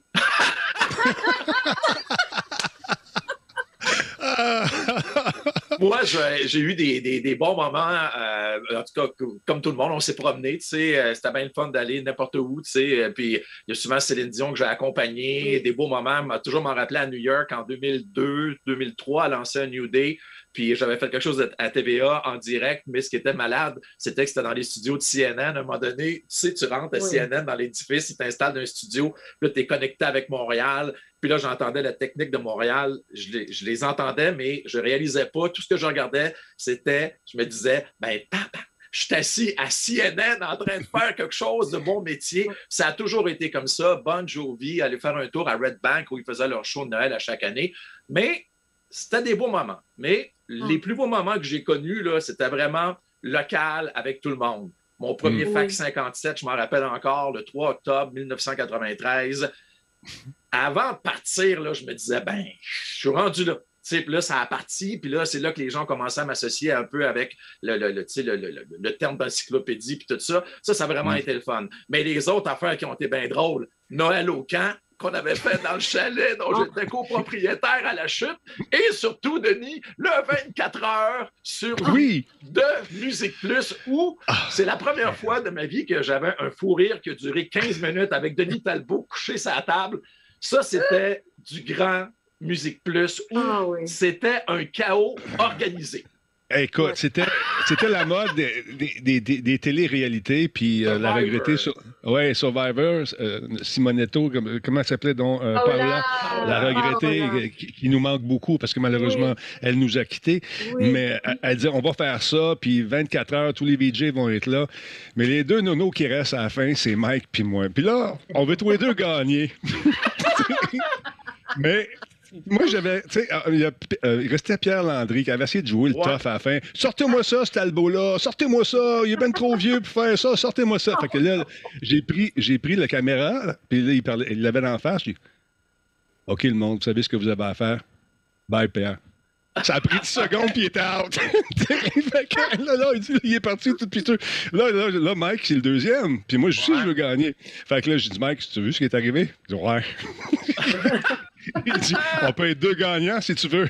Oui, mais là, on a fait des tours. Mais je suis content parce que je m'attendais à sortir parce qu'il y avait tous les nouveaux qui arrivaient. Tu avais Isabelle Desjardins, je pense, qui venait d'arriver. Tu avais Naki, que là, je me suis dit, hey, moi puis Talbot, on va manger une méchante volée. J'avais dit à ma femme à l'époque, quand je pas en tête, au bout d'une heure, je suis revenu à la maison. Hey, man. Là, à 5-6 heures du matin, on commence à faire des tours de magie. Mais là, j'y explique le tour. Tu sais, j'y explique. Mettons que je te donne un coup, c'est cœur. 2 coups, c'est carreau. 3 coups, c'est trèfle. Fait que là, à un moment donné, je lui montre une carte. Tu sais, je regarde la carte télépathie. Là, je lui donne des coups sur la table. Là, il part à rire. Il m'en souvient plus. Ça a été des beaux moments, ça. Rire de même.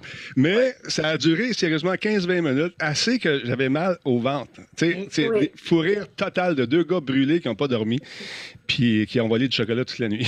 Oui, exactement. Mais ça avait été vraiment des belles expériences. Je me rappelle d'un moment assez incroyable où, tu sais, la GRC, je pense que vous vous en rappelez, la GRC avait déterminé que Musique Plus, à l'époque de Hôtel de Ville, entre la rue Berry et la rue Saint-Laurent, représentait au Canada le tissu social le plus large. Ouais. Donc, le plus large. Donc, on retrouvait tout, hein?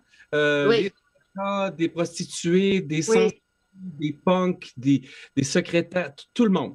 Et un jour, j'arrive juste à côté des faufounes électriques et il y a une jeune dame qui est là avec la main tendue puis qui veut, tu sais, qui me demande des sous. Alors, j'arrête devant la jeune dame puis je dis « Bonjour, comment tu t'appelles? » Puis elle me dit son nom, tout ça. J'ai dit « Écoute, moi, j'ai 20 $ dans mes poches, mais je te le donne à une seule condition. » Elle dit « Quoi? » J'ai dit « À une condition que tu te poses des questions au moins une journée sur ton rêve. » Puis elle me regarde, puis là, elle me tend la main, elle dit « OK, c'est correct. » Fait que j'y donne 20 $, puis je dis « Bye-bye. » Je ne revois plus jamais cette personne-là.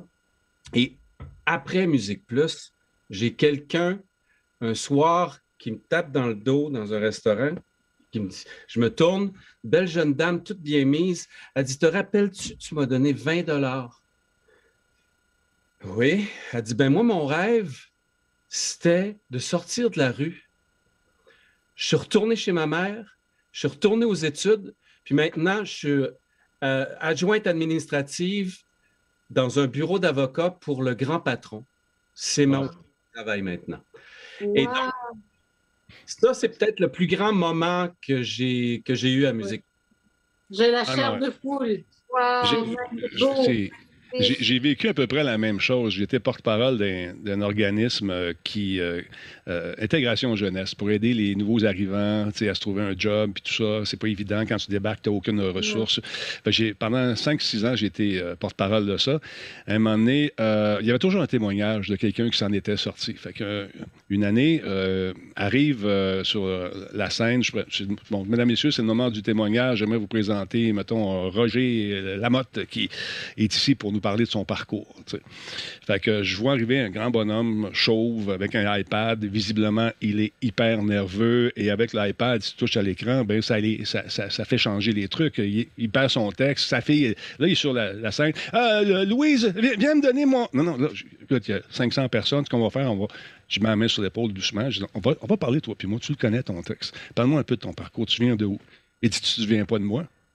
Je dis non, je me souviens pas du tout de toi. Est-ce qu'on a travaillé ensemble? On a déjà fait de quoi? T'es-tu allé dans des camps de vacances? Je sais pas. Non, il dit, tu m'as sauvé la vie. Je dis, c'est bon. Là, ça commence à allumer. Il dit, tu te souviens pas le gars dans le guichet Vox Pop? Là, ça y va au toast. Là, je me souviens de lui carrément. C'était un jeune punk à l'époque qui est en train de faire une overdose d'héroïne dans le guichet Vox Pop. Moi, je finissais vers 10 h le soir. Et là, je jouais des pieds qui sortent, puis en convulsion. Fait que j'ai appelé le 911, toute la quête, puis j'ai des claques dans le visage, puis essayé de le ramener. On l'a perdu ce soir-là. Il n'y a plus de son, plus de lumière. Les gars de l'ambulance sont arrivés, puis ils ont essayé de le ranimer, ils l'ont mis sur la civière, puis là, ils sont partis. Toi, tu viens de vivre ça, tu t'en vas chez vous, tu ne sais pas ni d'Ève ni d'Adam s'il est vivant ou pas. Tu vas te coucher avec ça dans la tête. Puis j'avais jamais eu de réponse jusqu'à ce soir-là. Et les deux, on s'est mis à brailler sa scène comme des madeleines. J'en parle, puis j'ai le moton. Des impacts sur les gens, on en a eu plus qu'on s'en rend compte. La proximité qu'on avait, puis qu'on a encore avec le public, c'est des trucs qui font en sorte qu'on crée des liens, mais souvent, on s'en rend même pas compte que ces gens-là, on les a aidés. C'est ça qui est particulier. Pour la plupart d'entre nous, c'était un rêve de travailler à Musique Plus. En tout cas, pour moi, c'était vraiment un grand rêve. J'en rêvais. Là, je l'avais visualisé, là, je voulais vraiment travailler là. Puis après, je voyais qu'il y avait des jeunes filles qui nous regardaient, ou des jeunes garçons qui nous regardaient, qui disaient hey, mais c'est possible. C'est que ça rendait un rêve accessible. C'était une boîte qui était accessible, dans le fond, parce qu'on aurait pu imaginer que c'était impossible, là, travailler à la télé. Moi, c'était loin de moi, je n'étais pas dans ce milieu-là du tout. Là, mais moi, je voulais parler du fait qu'on avait des défis au quotidien. Là. On a parlé du fait que souvent, on a commencé avant Internet. on devait traduire les entrevues en direct. Oui. Sonia, c'était la championne de ça, mais je me souviens que quand il y avait des groupes, tu sais, British, là, c'était difficile à traduire. Puis quand il y avait des groupes écossais, c'était encore pire, là, ça nous faisait peur. Puis au point où on dit « Ah non, non, c'est pas moi, là. Non, c'est pas à mon tour. Donne ça à lui, donne ça à elle. Ah, pas moi. J'en ai eu des Écossais il y a 2 semaines, là. J'en ai eu des Écossais, là, tu sais. C'est vraiment compliqué. Puis ça m'est arrivé de faire des entrevues et de pas comprendre. Une fois, il y avait Green Day, tu sais, qui avait une nouvelle affaire qui s'appelait Dookie, tu sais. Puis ça veut dire quoi, Dookie? Puis là, je parlais moins anglais à l'époque, tu sais, il y a 30 ans d'être ça. Il y a exactement 30 ans, my God. Mais tu sais, fait que le chanteur de Green Day, il dit, ben, Dookie, c'est feces. Je suis comme, ben, c'est quoi ça? C'est du caca. Je comprends, c'est du caca, tu sais. Puis le chanteur de Type O Negative, qui était un grand gars avec des cheveux longs noirs, là, tu sais, puis très, tu sais, je disais, excusez, c'est votre C'est-tu votre première fois à Montréal? Puis il dit, non, on est, we were here not too long ago, we went to a brothel. Je sais pas c'est quoi, mais c'est un bordel, tu sais. C'était super, super difficile pour ça. Mais Denis, je veux parler de quelque chose qui te concerne.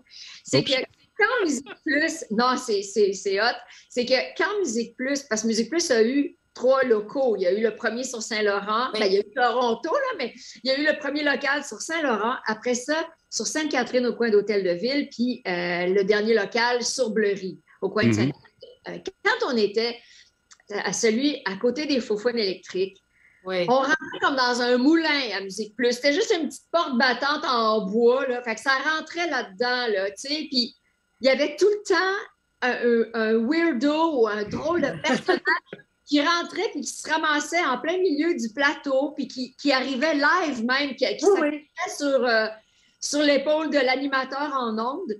Puis c'était toujours la job de Denis. Denis avait cette façon-là de prendre le gars par les épaules, de dire « Hey, man! Hey, comment ça va? Je te demande quelque chose. Comment ça va? Hey, je vais te montrer quelque chose. Viens avec moi. Viens, Il l'amenait en arrière, puis il le faisait sortir par la ruelle. Mais hey, viens ici, je vais te montrer. Sais-tu où ils rentrent, les artistes? C'est ici, viens voir ça, pour te montrer des trucs. Ça, c'est la salle de maquillage. Ici, là, tous les grands, ils sont maquillés. Ah, ouais, ben, cool, ça. Puis viens voir ça. Là, si tu sors par la petite porte, tu vas voir, c'est là qu'ils arrivent. OK? Mais salut, il faut que j'y aille pour fermer la porte. Salut. Mais quand tu y penses, ça aurait pu être dangereux. Le monde rentrait comme dans un moulin là-dedans, là, puis il tombait live. Là. Il était en direct avec nous autres, le monde. Là. Écoute, les manifestations qui arrivaient devant la porte, puis ils voulaient dénoncer des affaires, ils voulaient rentrer. Moi, je tenais à la porte avec 2 mains. Non, tu ne rentres pas, non.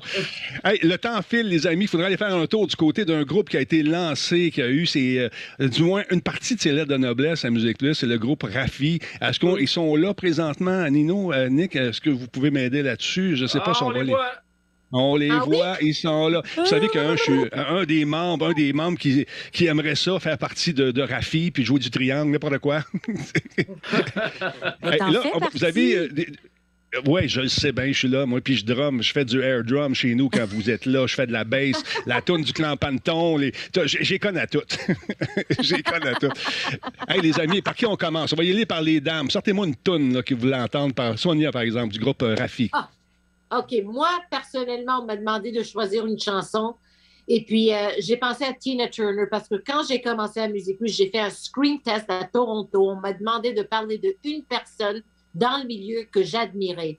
Et j'ai parlé de Tina Turner parce que je venais de la voir en spectacle. Et cette femme a fait un comeback à l'âge de 44 ans quand on termine une carrière, pas quand on débute une carrière. Elle a vécu l'enfer et malgré ça, elle était toujours sereine et généreuse. Alors, j'ai parlé d'elle et puis j'ai décidé ce soir de vous présenter une chanson. D'ailleurs, elle a été intronisée au Temple de la Renommée l'année dernière à l'âge de 81 ans. Et j'aimerais vous présenter quand même la chanson River Deep Mountain High, parue en 66, considérée une des 500, parmi les 500 meilleures chansons sur la planète. Il y en a des reprises. Céline a repris cette chanson merveilleusement bien. Mais c'est Tina Turner et Ike Turner qui l'ont enregistrée en premier. Et c'est Tina Turner qui l'a rendue célèbre. Et quand j'ai eu la chance de la rencontrer une dizaine d'années après, m'asseoir devant elle Je me suis dit, oh, s'il te plaît, je veux toujours l'aimer. J'espère qu'elle va être gentille. Je l'ai adorée, un sourire de là à là.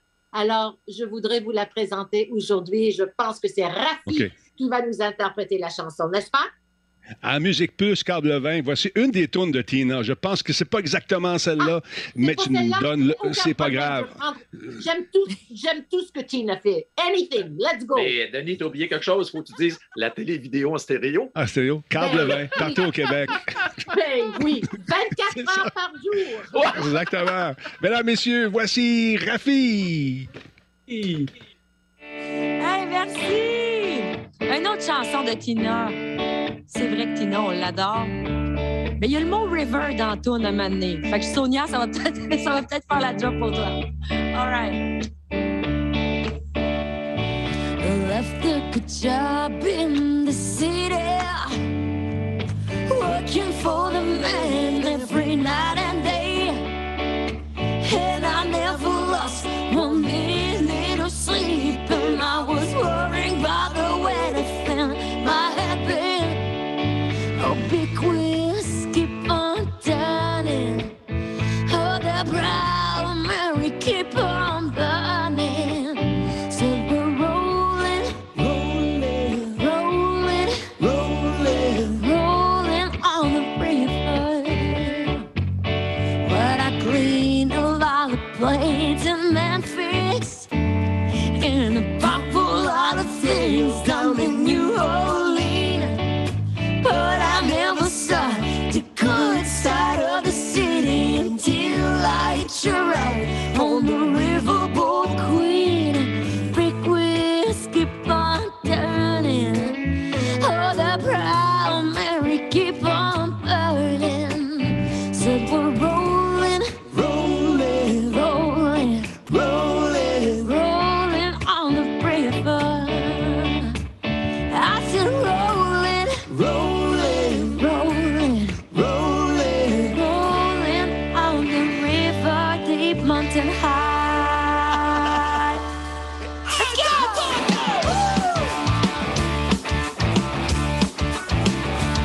Oh, I left a good job in the city, working for the man every night and day. And I never lost 1 minute of sleep, and worried about the way to spend my habit. A big wheel keep on turning. Oh, Mary keep on burning. So we're rolling, rolling, rolling, rolling, rolling on the river. I said we're rolling, rolling, rolling, rolling on the river. I get rock, tip, tip, tip, rock, tip, tip, tip, rock, tip, tip. Yeah. Oh yeah, j'aime ça voir Sonia là, faire des moves de danse et chanter avec nous. Yes, sir! Well, I clean a lot of plates in Memphis, yo. Pop a lot of things I'm in New Orleans. But I never saw the good side of the city until I hit you right on the riverboat queen. Make a wheel keep on turning. Blood, Mary keep on burning. So we're rolling, rolling, rolling, rolling, rolling on the river. I said we're rolling, rolling, rolling, rolling, rolling on the river. Are you lost? Tip, tip, tip, rock, tip, tip, tip, rock, tip, tip, yo! Ah ben ça y est, notre choriste Denis qui chante dans le chat, mesdames et messieurs. Let's go! If you come down to the river, I bet you're gonna find some people who live. You don't have to worry if you got money. People on the river are happy to give. I think the wheels keep on turning. Oh, Mary keep on burning. So we're rolling, rolling, rolling, rolling, rolling on the river. I said we're rolling, rolling, rolling, rolling on the river. I give out tip, tip, tip, up, tip, tip, tip, up, tip, tip, yeah! Woo!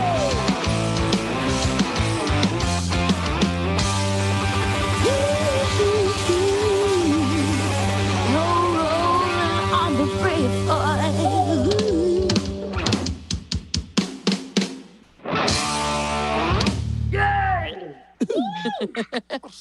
Thank you. Yeah. Bravo! T'es épuisé. Bravo! Ils sont bons. Ils sont bons. Wow, wow. En Et vous passant, êtes je excellent. voudrais juste dire, c'est moi qui s'est trompé de titre. parce que j'étais en train d'écouter the Rock and Roll Hall Awards, et puis elle chantait River Deep Mountain High, et je me suis trompée de titre. Alors, merci, Rafi, c'est excellent. Voilà. Sonia, c'est toi qui es la meilleure, tu sais. Tu sais que c'est toi. C'est toi qui es la meilleure. Oh non, chérie. La prochaine dame à nous demander sa chanson. D'abord, hey, Rafi, comment ça va? Si vous avez besoin d'un triangulaire, un trianguliste, j'irais bien jouer avec vous à un moment J'aime donné. mieux le mot triangulaire, bon. Denis. Oui, gars, je peux faire... J'en doute pas. Je suis excellent dans le triangle. Ton drumming, là, il est impeccable. Incroyable, vrai, je suis tout trempe et j'ai rien fait. De l'année passée. Écoute, je baigne dans mon jus en ce moment. Fait que sur scène, ça va être écœurant. Les salauds, au ralenti, God, ça va être beau. Ça va. Je te jure, je te drum ça, Geneviève. Alors, moi, tu sais, Denis, tu te rappelles peut-être... Moi, je suis arrivée à Musique Plus en 92. Oui. Alors, je suis entrée le 2 mars 1992. Et à l'époque, j'étais en pleine vague grunge. Il y a l'album noir de Metallica aussi qui cartonnait. C'était vraiment le rock là, qui était très, très, très fort, les Red Hot Chili Peppers, tout ça. Et il y a une chanson qui a été hyper populaire à ce moment-là, qui me rappelle vraiment mes débuts à Musique Plus. Puis c'est un one-hit wonder. Quand on pense à ce groupe-là, on se souvient qu'ils ont cette chanson-là. Alors, je vous la présente. Est-ce que c'est maintenant? Je la présente? OK, j'y vais. Alors, voici un immense succès de la formation américaine de Spin Doctors. C'est un extrait de l'album Pocketful of Kryptonite. Voici Two Princes sur Musique Plus, la vidéo en vidéo. Câble 20, 24 heures par jour. Oh, yeah! Partout. Partout.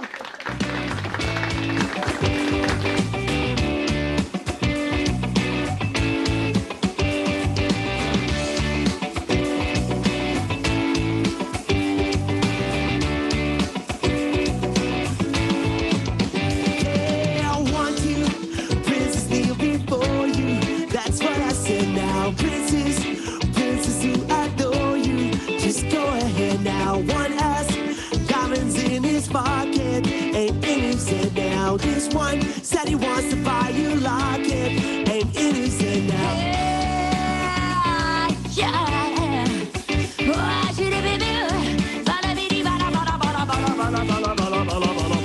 This one got a pricely rocket, that's what I said now. Got some big seal upon his jacket, ain't innocent now. You buried him, your father will condone you. How about that now? You marry me, father will disown you. He'll hear you say now, marry him or marry me. I'm the one that love you, baby, can't you see? I ain't got no picture or family tree, but I know what a prison lover ought to be. I know what a prison lover ought to be. If you want to call me baby, just go ahead now. And if you like to tell me maybe, just go ahead now. And if you wanna buy me flowers, just go ahead now. And if you wanna talk for hours, just go ahead now.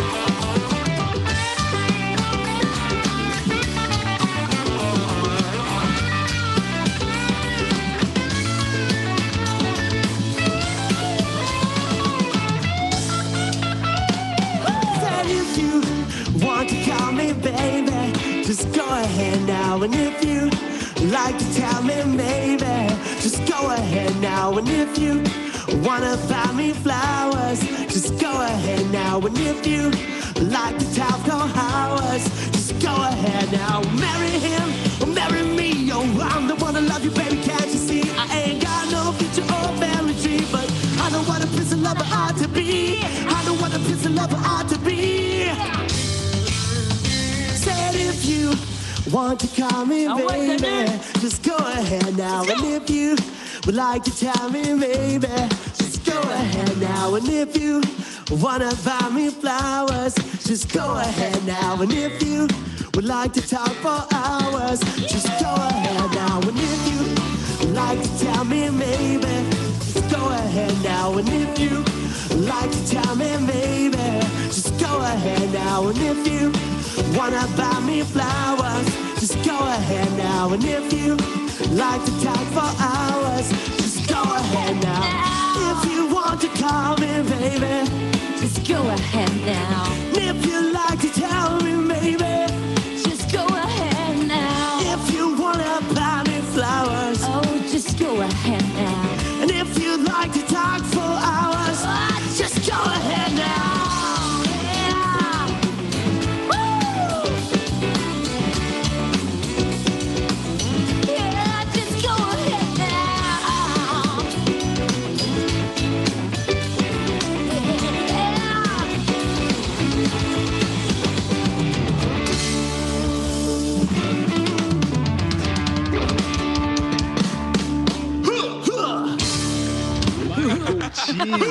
Monsieur Geneviève Bond, toute la gang, Sonia, Paul et moi.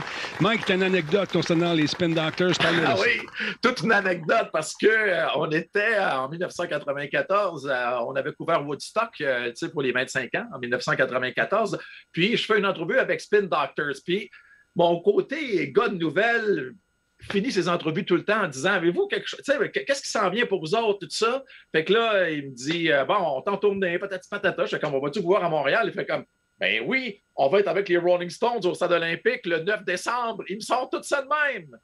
Fait qu'imagine, quand je suis revenu à Montréal, les promoteurs du spectacle voulaient me tuer parce qu'elle a fait une grosse annonce en beurrant bien épais. Puis moi, le clown, j'étais avec le chanteur de Spin Doctors qui me dit ça, qui dit ben oui, on va être avec les Rolling Stones à Montréal.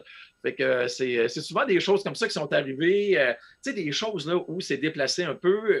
Je vais taire le nom de l'artiste parce qu'il avait tellement mangé une volée par sa maison de disques. C'était au Québec. Son deuxième album était très attendu. Je l'avais croisé à quelque part par hasard, puis il m'avait dit tiens, ça, c'est mon nouvel album. J'aimerais ça que tu le montes en ondes lundi. Il sortait comme 2-3 jours après. Il y avait le lancement à Montréal, juste pour faire suivre sa maison de disque. Puis moi, le clown messager qui pogne pas, qu'il y a une chicane entre les deux. J'arrive en ondes, je fais comme ça, c'est la pochette du nouvel album de tel artiste. Et voici, ça va ressembler à ça. Hey boy, le téléphone a sonné assez vite pour me dire où est-ce que tu as pogné ça. C'était quasiment comme si je venais de voler un joyau de la reine en Angleterre. Écoute, on se souviendra des débuts au club, pas au Club Soda, c'était au regretté Spectrum de Montréal. C'était Rock et Belles Oreilles qui était là, un de leurs premiers grands shows. Et puis, j'arrive pour faire une entrevue avec les gars, ils sont pas là. Fait que je dis à la fille à l'entrée, salut, comment ça va? Lynn. Bonjour Lynn, ça va bien? On va faire une entrevue avec les boys, peux-tu me laisser rentrer? Bzzz. J'arrive dans le Spectrum, il n'y a pas un chat, personne dans les loges. Je suis sur la scène de Rock et Belles Oreilles, dans les décors. Et là, je regarde par terre et il y a la liste des sketchs qu'ils vont faire. Oh non, non, non! Fait que là, j'arrive, je dis au caméraman, filme-moi ça. Fait qu'il filme, puis il fait un mouvement.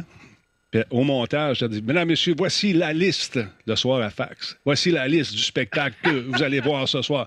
Je me sens en ondes et on mixe, mais on n'a pas eu le temps de rien voir. Ils étaient en sacrifice. Mais ça a fait une bonne plug, mais on n'a rien vu. Moi, je le savais, mais je ne l'ai pas mis en ondes. Mais M. Lepage avait trouvé ça drôle. Celui qui n'est pas aussi grand que les autres, lui, il était fâché. Il était fâché un peu. Paul Sarrazin. Non, attends, il reste... Oui, c'est Paul. Vas-y, mon Paul, présente-nous ta toune à la façon de Solid Rock à l'époque. Alors, mon groupe préféré, à peu près de tous les temps, hein, entre vraiment dans mon top 3, c'est AC/DC, groupe australien, dont le premier chanteur était gallois, écossais. Il s'appelait Bon Scott. Bon Scott, qui est décédé d'une overdose d'alcool, selon certaines rumeurs ou d'autres affaires. Mais Bon Scott a eu le temps de chanter TNT, la pièce titre de l'album du même nom, sorti en 1975, dans l'Est du monde et dans l'Ouest du monde en 1976, pour le reste de nous-mêmes. Et TNT est une chanson fabuleuse que j'adore et que je vous présente à l'instant sur la télévidéo en stéréo, plus câble 20, partout au Québec. Mesdames, messieurs, Rafi!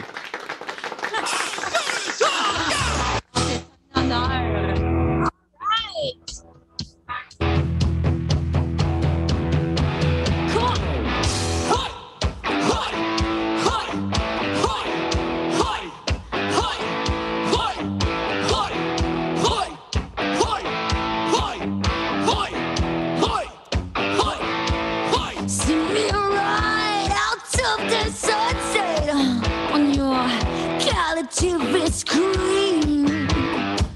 All for what I can get, if you know what I mean.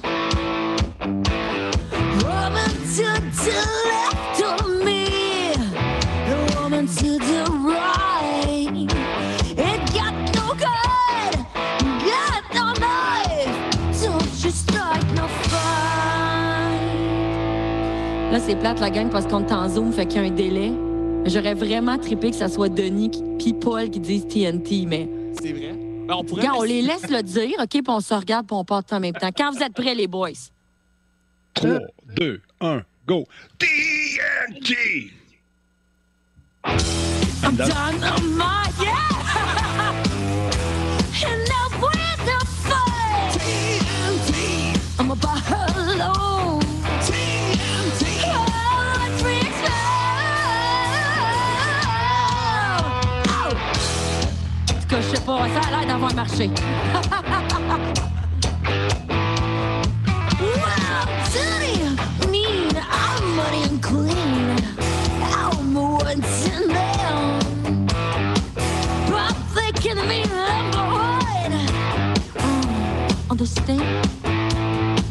Well, so lock up your dirty, lock up your wife, lock up your back door, and run for your life. The man is back in town. So don't you mess me around.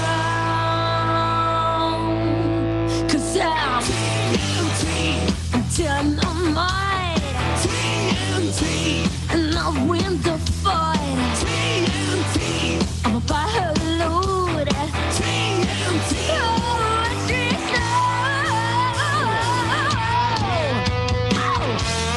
vous êtes un solide rock, let's go.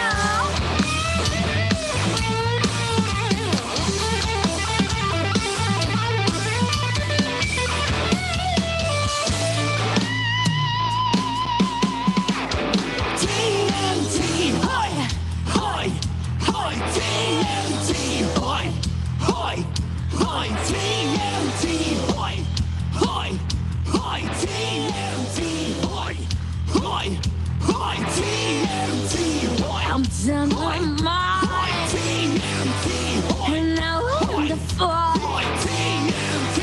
I'm about to blow. Now watch me explode.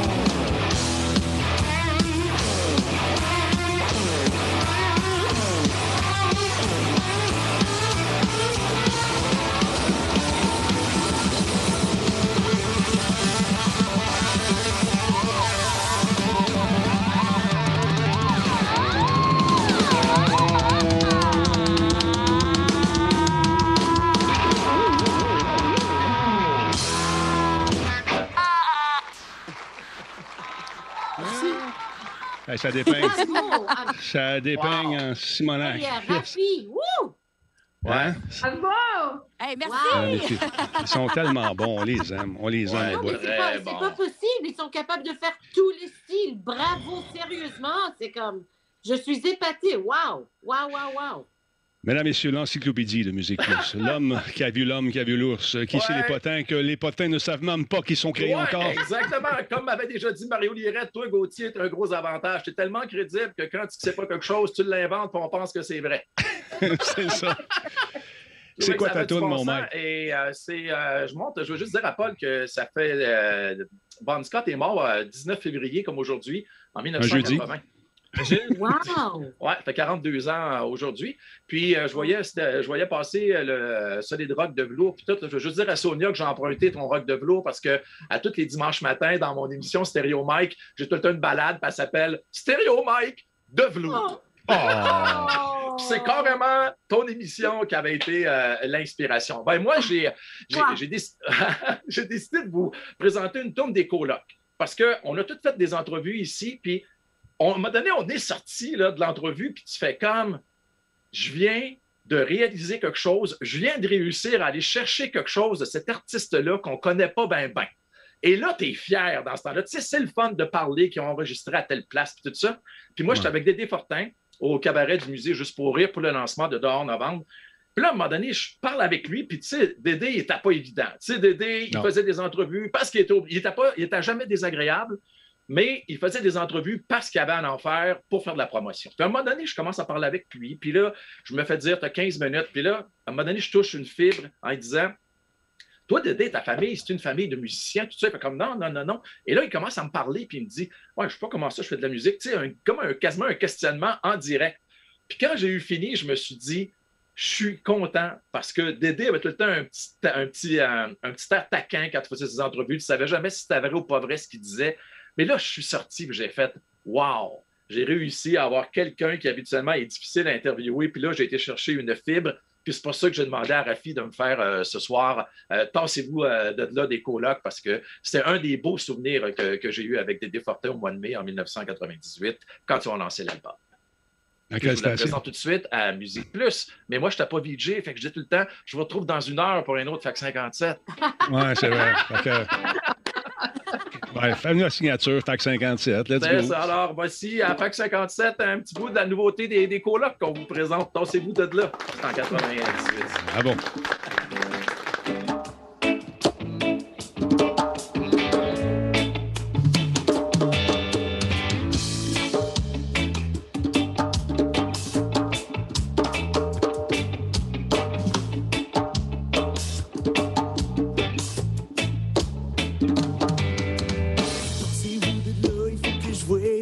Ça fait longtemps que je l'ai pas vu, il était parti, il était pas là. La dernière fois que j'ai parlé, son cœur était mal à manger. Sa tête était dans un étau, il était pas beau. Il y avait de la coke dans les yeux, il y avait de l'héros dans le sang. Il y avait tout son corps qui penchait par en avant. Il y avait le goût de vomir, il y avait envie de mourir. Ce qu'on fait dans ce temps-là, moi j'avais le goût de m'enfuir. Je l'ai laissé tout seul au bord de la catastrophe. Pardonne-moi, j'ai pas voulu. Pas voulu t'abandonner dans le moment le plus rough. Je suis le lâche des lâches, pas le top des tops. Palme, samawati, I got my own way. Jigga, samawati, I got my own way. Moi je fais mon chemin dans la foule en espérant qu'une chose, c'est de voir ton visage ou de t'entendre crier avec ta voix immense et ton cœur qui explose. Aidez-moi, aidez-moi. Moi je fais mon chemin dans la foule en espérant qu'une chose, c'est de voir ton visage ou de t'entendre crier. J'en ai plein mon casque mais c'est pas encore l'overdose. Aidez-moi, aidez-moi. Oh, tassez-vous de là, il faut qu'il joue mon chum. Ça fait longtemps que je l'ai pas vu, il était parti, il était pas là. La dernière fois que j'ai parlé, son cœur était mal à manger. Sa tête était dans un étau, il était pas beau. Il y avait de la coke dans les yeux, il y avait de l'héros dans le sang. Il y avait tout son corps qui penchait par en avant. Il y avait le goût de vomir, il y avait envie de mourir. Ce qu'on fait dans ce temps-là, moi j'avais le goût de m'enfuir. Je l'ai laissé tout seul au bord de la catastrophe. Pardonne-moi, j'ai pas voulu. Pas voulu t'abandonner dans le moment le plus rough. Je suis le lâche des lâches, pas le top des tops. Palme, samawati, I got my own way. Jigga, samawati, I got my own way. Palme, samawati, I got my own way. Jigga, samawati, I got my own way.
C'est de voir ton visage ou de t'entendre crier avec ta voix immense et ton cœur qui explose. Aidez-moi, aidez-moi. Moi je fais mon chemin dans la foule en espérant qu'une chose, c'est de voir ton visage ou de t'entendre crier. J'en ai plein mon casque mais c'est pas encore l'overdose. Aidez-moi, aidez-moi. Ah, tous ces bouts de l'eau, il faut que je voie mon chum. Ça fait longtemps que je l'ai pas vu, il était parti, il était pas là. La dernière fois que j'ai parlé, son cœur était mal à manger. Sa tête était dans un étau, il était pas beau. Y'avait de la côte dans les yeux, y'avait de l'héros dans le sang. Y'avait tout son corps qui penchait par en avant. Y'avait le goût de vomir, y'avait envie de mourir. Ce qu'on fait l'instant, le mot, j'avais le goût de m'enfuir. Je l'ai laissé tout seul au bord de la catastrophe. Pardonne-moi, j'ai pas voulu, j'ai pas voulu. Pas voulu t'abandonner dans le moment le plus rough. Je suis le lâche des lâches, pas le tough des toughs. Palme, palme, Samawaji, I got my own way. Check it out, my Samawaji, I got my own way. Palme, palme, Samawaji, I got my own way. Check it out, my Samawaji, I got my own way. Jingle in my highway.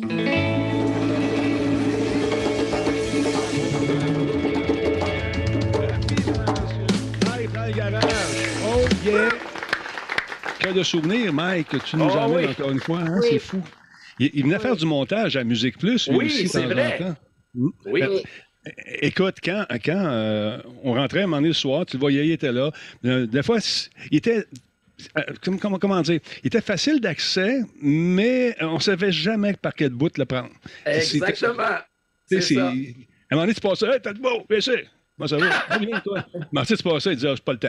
OK, salut. Toi, super, écoute. Un peu comme le loup. Hey, Jean Oui, le loup, oui. tabarne. Oui, oui. Le loup. Moi, le loup, vrai. là, à un moment donné, je le fais en artiste du mois, puis je l'ai, là. Puis, vous vous rappelez, on était avec une gang de malades, des techniciens, les éclairagistes, tout Oui. ça, là. Il était sa coche, tu sais.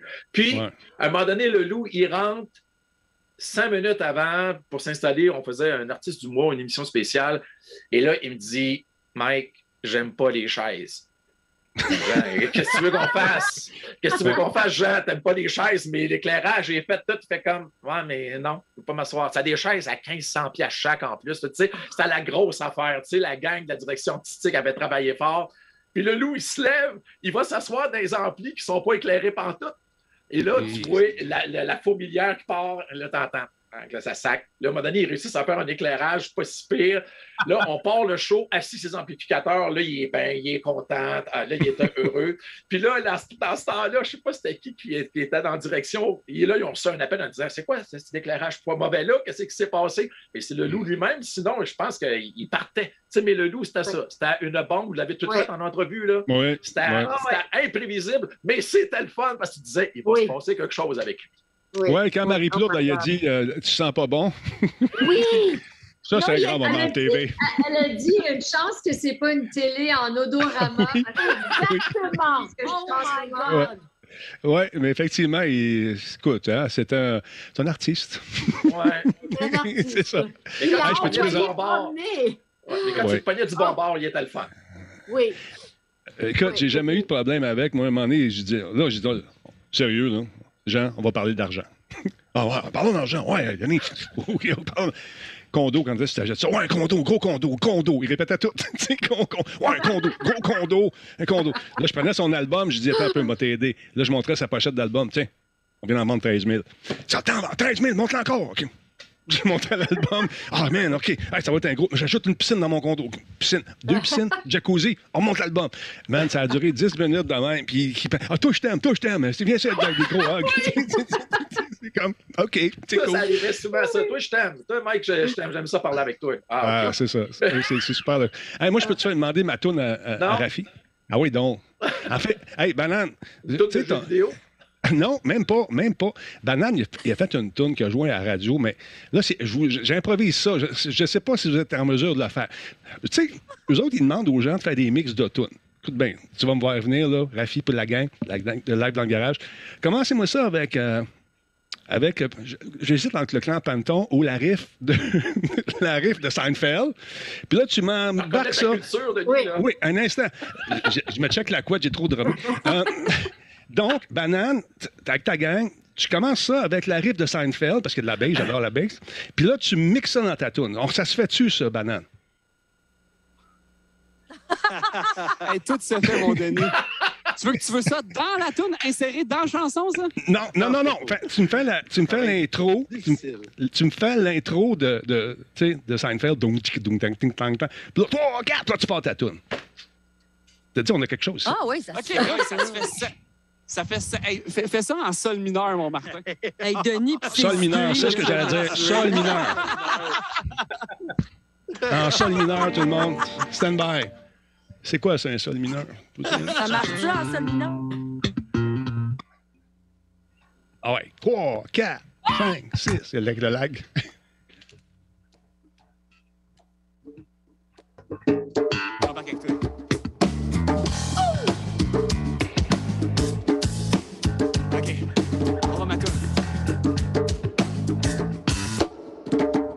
Tu me demandes pourquoi je fais ça. Moi je te dis pour les kick bro, pour les kick bro. Arrête le syndrome de kick drum. Faites-moi sentir le beat, et peu importe le prix. Je veux sentir le heat comme à Miami. Moi je te dis pour les kick bro, pour les kick bro. Solide comme la brique, faut que ça soit slick bro. Je veux sentir le thrill, que ça soit pas facile. Comment les jouer au quilles avec des grosses boules. Pour les kick bro, pour les kick bro. Hein? Avec tout mon kit sous mon 31. Hein? Je mets des gougounes avec des bobs. Hein? Tu n'aimes pas mon style, rien à foutre. 1, 2, 3, 4, prêt pas prêt, j'y vais. Quand je demande, je ne dis jamais s'il vous plaît. Donne-moi plus de moton dans mon verre de lait pour accompagner mon tartare de poulet. Yeah, moi j'aime ça quand c'est dangerous. Tellement que je vais au parc pour montrer ma saucisse. À la police, scandalous. Je suis pas exhibitionniste, j'ai vraiment juste le goût du risque. Mais un petit virus dans ma Corolla. Avec le goût du risque vient la soif, mon gars. Si tu viens faire un petit tour dans ma Corolla, on va aller faire des burns près du centre d'achat. Tu me demandes pourquoi je fais ça. Je te dis pour le kick bro, pour le kick bro. Arrête le syndrome de kick drum. Fais-moi sentir le beat, et peu importe le prix. Je veux sentir le heat comme à Miami. Moi je te dis pour le kick bro, pour le kick bro. C'est lutte comme la brique, faut que ça soit sick bro. Je veux sentir le thrill, que ça soit pas facile. Comme aller jouer au quai avec les grosses boules. Je fais du vélo avec même pas de main. Je fais des sandwichs avec même pas de pain. Je fais des dessins en sans dessin. J'apporte un succès quand même si j'ai même pas de sein. Je vis ma vie dans champignon. Quand je fais des champignons. Poison pour poison, aucune discrimination. Quand j'ai le temps de prendre la collation, je fais ça pour le kick, kick, kick, kick, kick. Viens rentrer dans ma clique, click, click, click, click. T'es un danger public, blic, blic, blic, blic. Je veux dans mon équipe. Si t'as le goût du risque, come on now, stop. And take me to the chorus. Pour les kick bro, arrête le syndrome of the Fais-moi sentir le beat, et peu importe le prix. Je veux sentir le heat comme à Miami. Moi je te dis pour le kick bro, solide comme la brique, faut que ça soit sick bro. Je veux sentir le thrill, que ça soit pas facile. Comment les jouer au quai avec les grosses balles. Moi je te dis pour le kick bro, arrête le syndrome with the kick drum. Fais-moi sentir le beat, et peu importe le prix. Je veux sentir le heat comme à Miami. Moi je te dis pour le kick bro, solide comme la brique, faut que ça soit sick bro. Je veux sentir le thrill, que ça soit pas facile. Comment les jouer au quai avec les grosses boules. Pour le kick bro, oh yeah. Hey, Denis, il est tannant. On savait pas sa demande spéciale, puis je terrible sur où ce qui est allé. Oh yeah, c'était pour le kick bro. Hey, vous êtes les meilleurs. Sérieusement. Là, écoutez, écoutez. Là, moi, je pense à votre bien-être tout le temps, la gang. Vous savez, Rafi, t'es musicien, vous êtes excellents tout le monde, mais ça vous prend un commanditaire. Fait qu'on va y aller avec le clan Panton. 3, 4, 5, 6, le temps que ça se rende chez vous. Le clan Panton. C'est bon, d'accord, ça, Marc? Non. OK. 1, 6, 4, 5. 1, 6, 4, 5, OK. Ah! OK. Voilà. Le clan Panton, pour déménager, faut signaler le 9370707. Le clan Panton, bonjour. Là, c'est le bout qu'on sait pas. Le 937 0707. Le 9370707. Le clan Panton, pour déménager, faut signaler le 9370707. Là, je disais signaler ces vieilles paroles. Je pense que c'est rendu composé maintenant. Yes! À l'instant, ça sonne. Rafi, quand parle-t-on, ça à deux? Ah, merci, Ben, vous bonjour. êtes écœurants. Hey, on change pas ça. Hey, les garde-robes. Wow! Puis les garde-robes sont gratuits. Alors, voilà. Petit, C'est Hey, ça me un rappelle- petit les moment, là. garde-robes, beaucoup trop rien. Rien! Ah oui, c'est vrai. Avec l'intensité du. Tu sais, c'est le gars, il a une ligne à chanter, puis lui, il dit moi, je veux percer, m'a ta fête ta ligne. Il regardait Paul avec Bon Jovi. Il se sent comme John Bon Jovi quand il le dit. Exactement. Hey, Mike, t'étais-tu là au dernier show de Bon Jovi à Québec, la tournée, à un moment donné, je me souviens plus quand. T'avais-tu fait quelque chose avec eux autres? Moi, j'avais été invité à aller faire un tour sur la scène avec lui, puis des gagnants. Puis il nous avait emmenés en dessous de la scène où il y avait les amplificateurs. Et puis il m'avait été très content de me dire, John, look at that, look at the knob. Je dis, regarde le piton, regarde. Je regarde ça, je dis, ouais. Ça, au lieu de monter à 10 ou à 12, c'était à 13. Il avait changé tous les pitons et ça montait. Il était tout dans le tapis. C'était fantastique. Puis à un moment donné, content de te montrer ça. ah, il était heureux. Puis on était avec des gagnants.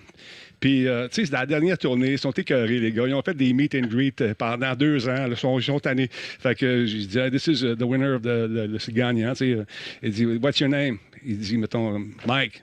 Fuck off, Mike. Ça commence. Là, tout le monde part à rire. Le gars, il est là. C'est une joke. OK, c'est une joke. Non, I'm kidding. Là, après ça, ils l'ont inondé de cadeaux, des T-shirts, des albums, des photos, tout le kit. Mais Bon Jovi, je ne sais pas si Sonia peut-être s'en souvient, dans les premiers temps de Musique Plus, il venait à Musique Plus habillé avec du lycra, très, très serré, des gros cheveux gros de même. Oui. Puis personne ne le reconnaissait parce qu'il n'avait pas encore percé. C'était drôle. Non, il était mais avec, parce que n'oublions pas que c'était Aldo Nova qui avait eu le gros contrat de 10. C'était lui qui est allé enregistrer au Power Station à New York, où il a rencontré Bon Jovi, John Bon, qui balayait les studios. Ils roulaient C'est les vrai. fils. Ils ont formé tu sais, une super belle amitié, mais la réussite a été destinée à John Bon Jovi. C'est sûr que Aldo Nova, en tant que musicien, est quand même extraordinaire et il a pu gagner sa vie avec sa musique, mais c'était lui qui était supposé d'être la star. Et c'est comme ça. Bon Jovi venait régulièrement à Montréal enregistrer ses albums aussi, au Studio Perry. Oui, effectivement, Ouais. le studio. Oui, puis Oui, aujourd'hui, on allait faire des entrevues là-bas pour le voir. Il était super, tu sais, facile à rencontrer, facile à, tu sais, accès. C'était vrai, c'était pas une superstar encore. non, écoute, ce studio-là était vraiment mythique. Les plus grands venaient Andre enregistrer. Perry, c'est ça. Ah ouais, Ouais. exactement. Ouais. Dans le Nord. C'était Ouais. fantastique. C'était super beau. Puis aujourd'hui, ben, on peut faire ça dans notre studio ici, puis Oui. obtenir la même qualité. C'est Ouais, fou, hein? C'est fou, Ouais. c'est malade. C'est fou, Puis- c'est fou. Puis un des trucs qu'on trouvait fantastique à l'époque, c'est que, imaginez-vous, là, Mike fait une entrevue avec quelqu'un à New York, le gars est en train, ou la fille est en train de mixer son album, mais il y a un joueur de saxophone qui est à Montréal, qui joue dessus en même temps. C'était nouveau, ça, dans le Ah temps. oui, Hein? des connexions comme ça. Quand j'avais fait une entrevue à un moment donné avec un réalisateur qui s'appelle Phil Ramone, qui avait fait les albums de duo de Frank Sinatra. Oui. Puis je comprenais pas parce qu'il me disait, tu sais, Mike, Aretha Franklin a horreur de prendre l'avion, puis elle veut pas. Puis Oui. le temps qu'elle parte de Détroit, qu'elle s'en vienne à Los Angeles, Frank Sinatra nous a dit telle date, c'est fini. That's it, that's all, les amis, c'est fini, je ne le fais plus. Là, il avait commencé à développer, en tout cas, c'est très technique, puis ça s'appelait des liens ISDN, qui était une Ouais. qualité audio. Fait que là, il me parlait de ça, puis j'avais de la misère à concevoir qu'il n'y avait pas de délai, puis qu'il n'y avait rien. Là, puis c'est comme ça. Possiblement que pour vous autres aussi, vous avez appris plein de choses, même en parlant avec des gens, pas uniquement les vedettes. Quand tu croisais les gens dans l'entourage, les réalisateurs, Oui. tout ça, qui te racontaient, là, ça, c'était pas mal, pour moi, c'était pas mal plus intéressant. Puis Oui. c'est ça, tu sais, le monsieur en question m'avait dit, ouais, le lien audio. Puis là, je faisais, oh mon Dieu, c'est que ça. Puis 3 ans plus tard, on se servait juste de ça à la radio. Fait que je me disais, ben, il y a un petit peu de Frank Sinatra en moi. Au Uh-huh. niveau du caractère, de temps en temps, mais comme ça. Puis aujourd'hui, ben, on a Zoom. Ouais, C'est fou. Est-ce que vous vous souvenez que Lars Ulrich, le batteur de Metallica, avait acheté mon code de cuir? Oui. What? Oui. À Non. Toronto, faire une entrevue avec Metallica et c'était pour l'album Load. Puis vous vous souvenez, hein, là, sont arrivés les cheveux courts avec du maquillage, avec du vernis à ongles. Là, les fans de Metallica étaient tout à l'envers. là. Tu sais, c'est arrivé avec mon groupe. Là. Mais bref, à ce moment-là, je suis arrivée, j'avais en entrevue James Hetfield et Lars Ulrich. Puis Lars, il regarde ma veste de cuir. En fait, c'est comme un veston en cuir. Puis il dit, j'en cherche partout des comme ça. Je dis, ah ouais. Il dit, oui. Il dit, je peux-tu te l'acheter? Je dis, ben, ouais. Il était sérieux au bout. Fait qu'il m'a donné 500 piastres US pour mon cours de cuir. Ben, j'ai donné. Puis quelques semaines après, je l'ai vu sur la page couverture du Entertainment Weekly avec mon cours de cuir. Wow. Puis là, ce que ça fait, parce que... Puis la raison aussi pourquoi je raconte ça, c'est que vous avez vécu la même chose, c'est qu'on revoyait les mêmes artistes des fois. Donc, ça fait comme des running gags, des inside jokes. Alors moi, la fois d'après, quand je revoyais Lars, il regardait mon coat. Je l'aime celui-là aussi. Je pourrais peut-être te l'acheter, celui-là aussi. Puis ça fait des choses comme ça, comme mes cheveux. À un moment donné, j'avais fait l'entrevue avec Keith Richards, puis j'avais des mèches bleues dans mes cheveux. J'aimais tellement ça, Geneviève. Oui, I love the blue, I'm gonna do it. Puis il l'a fait. J'ai vu une couple de semaines après des photos, puis il y avait des petites mèches bleues dans ses cheveux. La même chose avec Steven Tyler. J'avais des petits bouts de mèches roses, puis il a dit, je vais faire la même chose. Puis, wow! Non, c'est vraiment super cool. Fait que c'est le fun, tu sais, quand tu revois aussi des artistes et des complicités comme ça. Puis, est-ce que vous vous souvenez que Trey Cool, le batteur de Green Day, m'a demandé en mariage? Non. Oui. C'était le Rock Fest. C'était au Parc Jean-Drapeau. Puis, devant tout le monde, je faisais l'entrevue avec lui en direct. Puis, il s'était arrangé avec quelqu'un. Il y avait une bague. Puis, il a dit... Puis, tout le monde s'était ramassé autour. On avait comme une tente, là. Puis, tout le public s'était avancé. Puis, il a dit « We're getting married ». Là, je suis là. Puis il dit, and you're all invited to our wedding. Puis là, il m'a assis sur ses genoux. Puis là, il disait, OK, où est-ce qu'on s'en va en voyage de noces? Puis, mon Dieu! Bague au doigt. J'ai dit, mais c'est bien cheap. Il n'y a même pas de diamant. C'est bien cheap. Moi, je veux suivre un peu sur l'histoire du manteau de Lars. Moi, ça m'est arrivé, mais pas de la même façon, mais c'était vraiment particulier parce qu'à un moment donné, je reçois Beck en entrevue. Ils me disent, il n'y a pas personne pour l'entrevue, peux-tu y aller? Tu sais, moi, je suis souvent comme le pompier parce que s'il y avait un VJ qui était malade, qui ne pouvait pas être présent, c'était tout le temps moi parce que je faisais Fac 57, mais je pouvais également animer puis présenter des vidéoclips. Puis Beck s'en vient, puis là, à un moment donné, je dis dans une entrevue que c'était un fan fini de Serge Gainsbourg. Je suis comme, bon, c'est bien drôle. Et là, j'appelle chez la maison de disques de Gainsbourg qui était à Montréal dans ce temps-là. Je fais comme, avez-vous encore un coffret ou quelque chose de particulier que je pourrais le donner à Beck parce qu'il aime? Et il vient en entrevue, finit l'entrevue. Je fais, quand même, en finissant, j'ai un petit cadeau pour toi. J'ai su que tu aimais beaucoup Serge Gainsbourg. Puis là, je donne le coffret. Et là, il capote bien raide. Là, ça reste de même. Je fais comme, il est content, c'est tant mieux.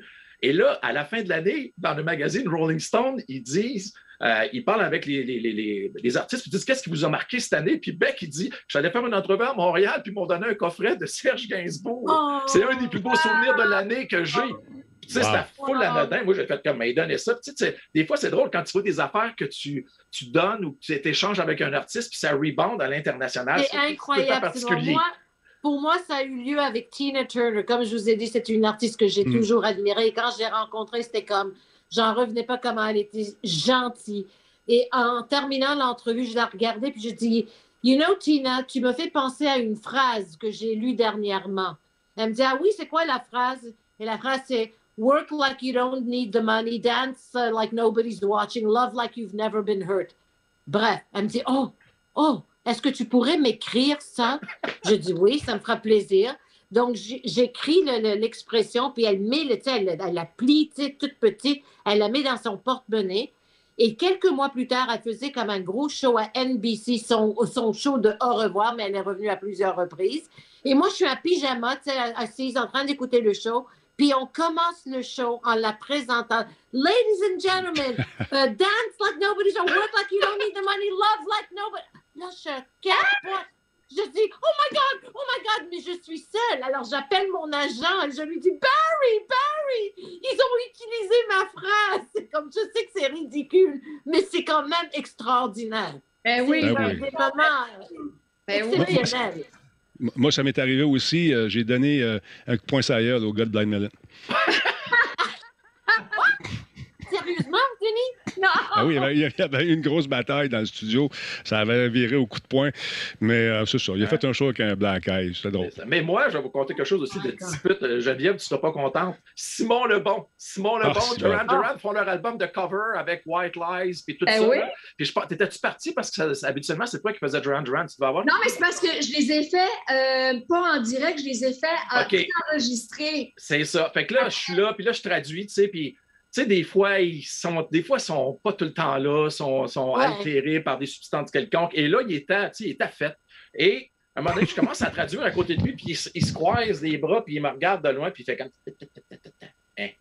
Quand la pause est arrivée, Richard Gamache, qui travaillait pour EMI à l'époque, est venu se placer devant moi, puis il a dit « Tu ne vas pas voir Simon Lebon parce qu'il aurait mangé mon coup de poing sur la gueule. » J'étais en temps, tu forces, tu travailles, là, tu es là, puis là, tu fais tes affaires, puis là, j'ai fait tout correct. Mais, quelques années plus tard, je retourne aller faire une entrevue à Los Angeles avec Duran Duran qui lance un DVD. J'arrive avec j'étais commandité par Adidas pour les chaussures et j'arrive avec des souliers. Ils voulaient quasiment me les acheter. Puis là, à la blague, j'ai dit, je vais faire la paix avec toi parce que tu te rappelles ça à Montréal, tu n'avais pas été fin. Il avait fait, je n'étais pas gentil dans ce temps-là, mais je trouve ça. C'est quand même particulier. Les gens vont dire hey, vous êtes chicanés avec des vedettes. Pas chicanés, mais des fois, ils te font suer.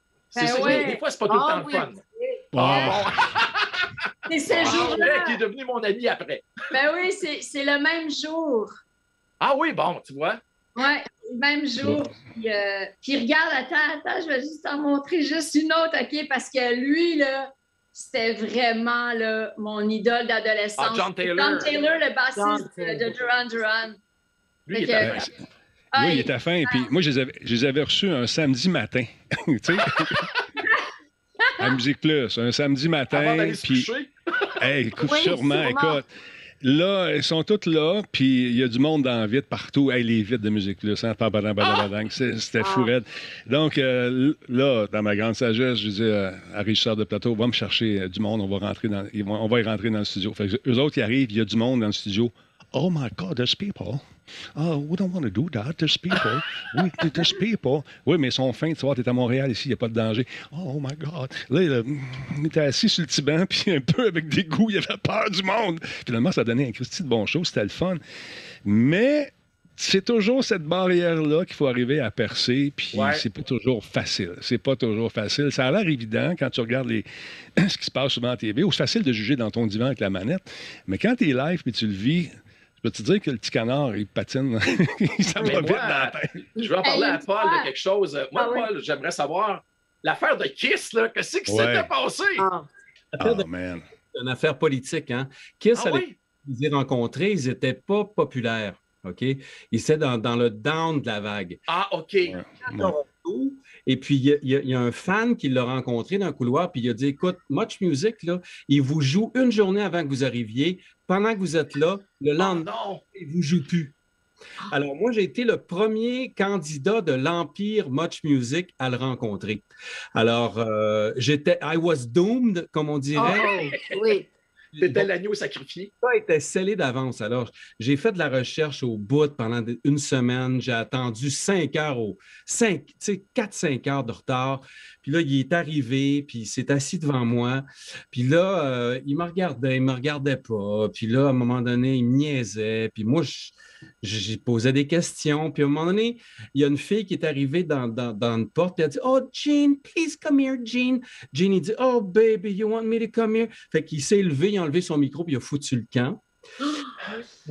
Puis après ça, bon cop, bad cop, Paul Stanley est venu faire le bon gars. Oui. Et 2 ans plus tard, ils sont venus à Musique Plus. Puis là, il me dit, écoute, j'ai rien contre toi, c'était juste politique. Puis là, il m'a expliqué pourquoi. Puis il dit, fais-moi donc faire le tour de la station, tu sais. Alors, je lui fais faire le tour de la station et l'arrogance, j'ai vu cette journée-là, l'archétype de l'arrogance. À un moment donné, Gene Simmons, il arrive devant l'album de Marjo, il dit, oh, Marjo, oh, 100 000 copies. Wow! Puis là, il arrive devant l'album de Marie-Carmen, puis il dit, oh, Marie-Carmen, 100,000 copies. Ouh! Puis là, il dit, the singers, les chanteuses au Québec ont toutes le bouche comme des poules. Ouh, ouh, ouh. Oh. Et il était tellement baveux, là, mais dans le fond, c'était sa joute. Ben, Oui. Ah ouais. Très bien. Moi, je l'ai interviewé plusieurs années plus tard avec son épouse, Shannon, et puis avec ses enfants qui ont fait des témoignages en surprise. Et lui, il était là, il voulait vraiment parler de ses affaires business parce que c'est un homme d'affaires hors pair. Et moi, je lui posais des questions. Il me dit, Are we going to talk about... Je dis, Gene, je te promets qu'on va parler de tout ça, mais s'il te plaît, réponds à mes questions. Et il l'a fait. Et on a fait une entrevue, puis là, il me regarde, je lui avais posé des questions sur son père qu'il n'avait jamais rencontré. Et là, il était rendu, tu voyais qu'il avait vraiment de la peine. Puis après, tu m'as dit, t'es qui, toi, le Barbara Walters du Canada? Et moi, j'ai dit, I wish. Mais il avait changé. Mais c'est vrai que lui, c'était une façon de se protéger parce qu'il y avait beaucoup de souffrance dans son enfance. Et c'est comme ça qu'il s'est en sorti. Il a adoré sa mère, mais son père l'avait abandonné. Il ne s'est jamais remis de ça. C'est comme... À l'époque où juste une seconde, à l'époque où les MP3 devenaient de plus en plus populaires, il a décidé, lui, de se lancer une compagnie un label de disques. Puis, comment il s'appelait? Nicolas, qui travaillait à Fac 57. J'oublie son nom de famille. Titley. Nicolas Titley est à la conférence de presse. Il dit Sorry, hi Gene, OK. Là, penses-tu que c'est une bonne idée de lancer une maison d'édition alors que le disque est en déclin? Il dit fuck you. If you had the money, you would do it. But you... Puis il a rentré dedans, mon ami. Puis il a fermé la boîte, là, Nicolas. Oui. Mais c'est des moments inoubliables. On ne changerait pas ça. Moi, je me rappelle avoir fait une entrevue avec Soundgarden en studio. Ils sont arrivés, ils étaient poqués, mais tu sais, pas à peu près. Je commence mon entrevue, je pose mes questions, ils sont en train de répondre. Je me retourne vers la caméra pour traduire et tout d'un coup, j'entends quelqu'un qui ronfle. Et là, je me dis, moi, je continue à parler. Je me dis, ça peut pas être, il peut pas être en train de ronfler. Je me retourne, là, il s'est endormi, live, en ondes. Je regarde mon gars, je suis obligé de prendre la parole. Bonsoir tout le monde. C'est comme... Bonsoir tout le monde. Les amis, c'est malheureusement terminé. On n'a pas le choix. Je suis le casseux de party par excellence. C'est moi. Merci beaucoup, tout le monde. Merci énormément. Merci. Merci. Sérieusement. Merci, Denis. C'est le fun de vous revoir, tout le monde. Oui, je vous adore tous. Je vous adore tous. Vous me manquez beaucoup. Puis je suis content d'avoir vécu ça ce soir avec vous autres, les amis. Écoute, on aurait pu parler Écoute, c'est la moindre des choses. On aurait pu parler comme ça pendant un autre 4 heures. Il y a tellement de trucs. Et je vous remercie, moi, d'avoir été là pendant toute ma vie d'adulte que j'ai passé à la TV. Vous avez été une deuxième famille, vraiment. Oui. Je dis ça de façon très sincère, avec tout ce que ça comprend. Les drames. Et puis, je vous aime fort, puis je suis content d'avoir fait ça. Puis, il ne faut pas attendre que ça se finisse avant de se rencontrer tout le monde. Il faut vraiment, tu sais, je veux dire, on vieillit tous, puis il ne faut pas rendre hommage aux gens pendant qu'ils ne sont plus là. Je trouve que moi, c'était ma façon de vous rendre hommage ce soir parce que je vous aime, je vous aimerai toujours. Vous êtes dans mon ADN d'artiste. Merci beaucoup. C'est donc bien fin, ça. Merci de nous avoir écoutés, Denis. Merci. All right. Attention à vous autres. Merci à vous.